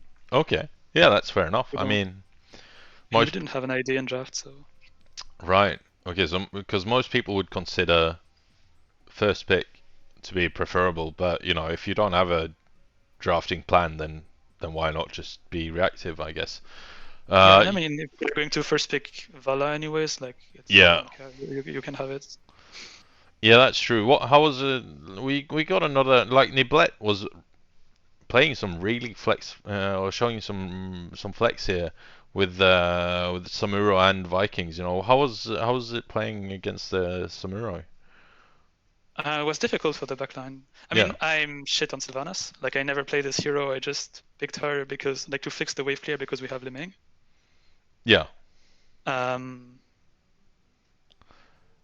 and yeah, like playing against Samuro is always like a big trouble because he can always like go on Anduin or Liming and or even me and he one shots us. Like there is not much we can do about it. So like that's why we started losing a lot of fights. Like after they got 16 especially because like the Samuro 16 is very strong. yeah. And eventually like late game we were just like okay, so now instead of letting Samuro destroy everyone, we just hug together and the moment Samuro shows up we try to just one shot him. And we got him like 2 or 3 times, and that basically won us the game. Yeah, because that's kind of why when it started turning, and that was after 20, wasn't it? Mostly when you have a very short Yes, cooldown on mind yeah, control and stuff, you know, you can just yeah. I spam was it. just spamming it left and right, hoping that they get him. Yeah, and you did catch him a few times, so that after that it kind of felt like it was turning, but I felt like at some point they really had an advantage, and they should have maybe Yes, they. consolidated that into win. Yeah. But I mean, it's always hard to play for win on Alterac because you like it's very difficult to kill the core Yeah, unless you kill 2 keeps. So like they were ahead, and I feel like they probably could have done some like better macro to just win the game, but I don't know. Like it wasn't that clear. Like on any other map, like they probably just end bottom and we don't talk about this anymore. yeah. But on Alterac, like, it's a bit harder.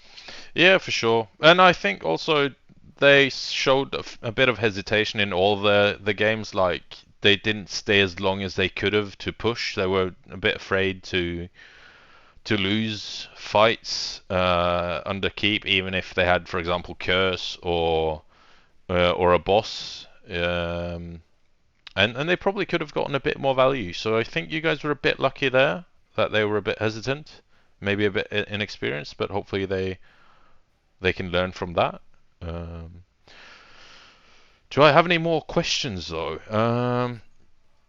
Is this how many seasons have you played with Norweaklings now? Is this your first season with them, or is My first, yeah. yeah? How, Like I've been their coach for a few more, but so what's it like being in an all Norwegian team? As you're French, right? yes, I am. Yeah. So what's that like? Are the calls in Norwegian still, or have they have they adapted? They switched to English just for me. So you enjoying it? Yes, of course. I mean, I've never. I mean, I've kind of played with them in a team before. Yeah. It was not Heroes Launch, but like the no fluent strings were a thing. Uh, but I mean, I enjoy playing with them Yeah. as long as they don't pick Zeratul. So no more Zeratul. That's the name of the game.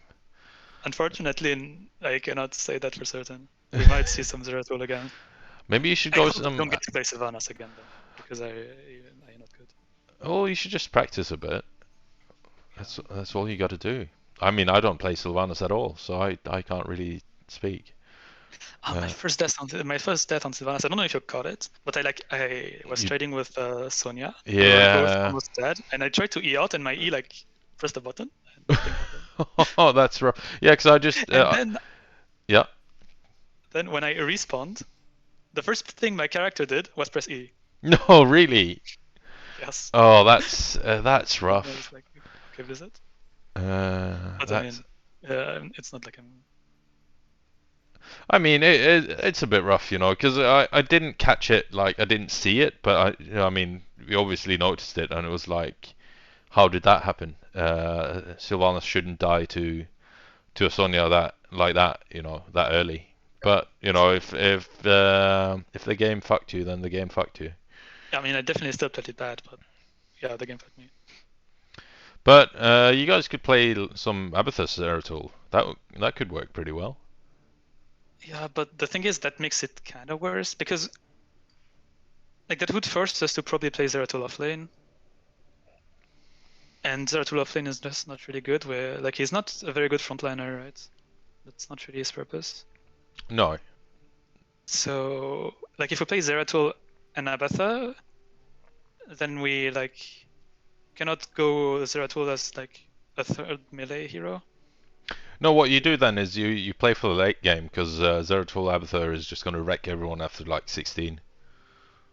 Yeah, but there's like still 16 levels to go, right? Well, yeah, you Like just we have gotta a hot be for safe until 16. then. Yeah, but that's very difficult, as you could see from game 2. Oh yeah, for sure. So, Now I've done that quite a bit with Sigurdsson. I haven't played any of the heroes myself, but played with him, and it definitely works. But you have to refocus how you play because Zeratul isn't really a hero until like at least level 7 with Wormhole, and uh, after level 16 is when he gets really dangerous, in my opinion. yeah, but before that, he kind of does not play the game, Yeah, which is unfortunate. it's kind of sad. Okay, to finish up, do you have any shout outs you want to give? Any last words? Shoutouts to my team for being my team. Shoutouts to my parents for birthing me. Shoutouts to the casters, you and Nemric. Yeah, Thank you for the casts. no Shoutouts worries. to Niblet for being scary. Uh, Shout out to Volagrin for oversleeping. And Poor Valagrin. yeah, I think that's good enough. Yeah, awesome. Yeah, thanks for the interview, and thanks for the good games as well. Thanks for the Was cast. was a lot of fun. I'll just Thinking about. finish things up here, so I'll leave the call. Okay. See you around. Yeah. Alright, guys. There we have it. Norweaklings beat the Engineers, or I'll try to say it one last time. I just need to find the writing. Les Ingenieurs. Sorry for that again. Yet again, French is not a language I speak very well, or whatsoever. But thanks for watching. If you did enjoy the cast and you haven't followed me already, please do. It helps me out, and I'll be casting more in the future. I'm recently started casting a bit again, and I'm really enjoying it. And hopefully my throat won't be as sore at the end in a bit of time, because it kind of hurts a bit. But thanks a lot, and yeah, have a good night. All right, bye bye.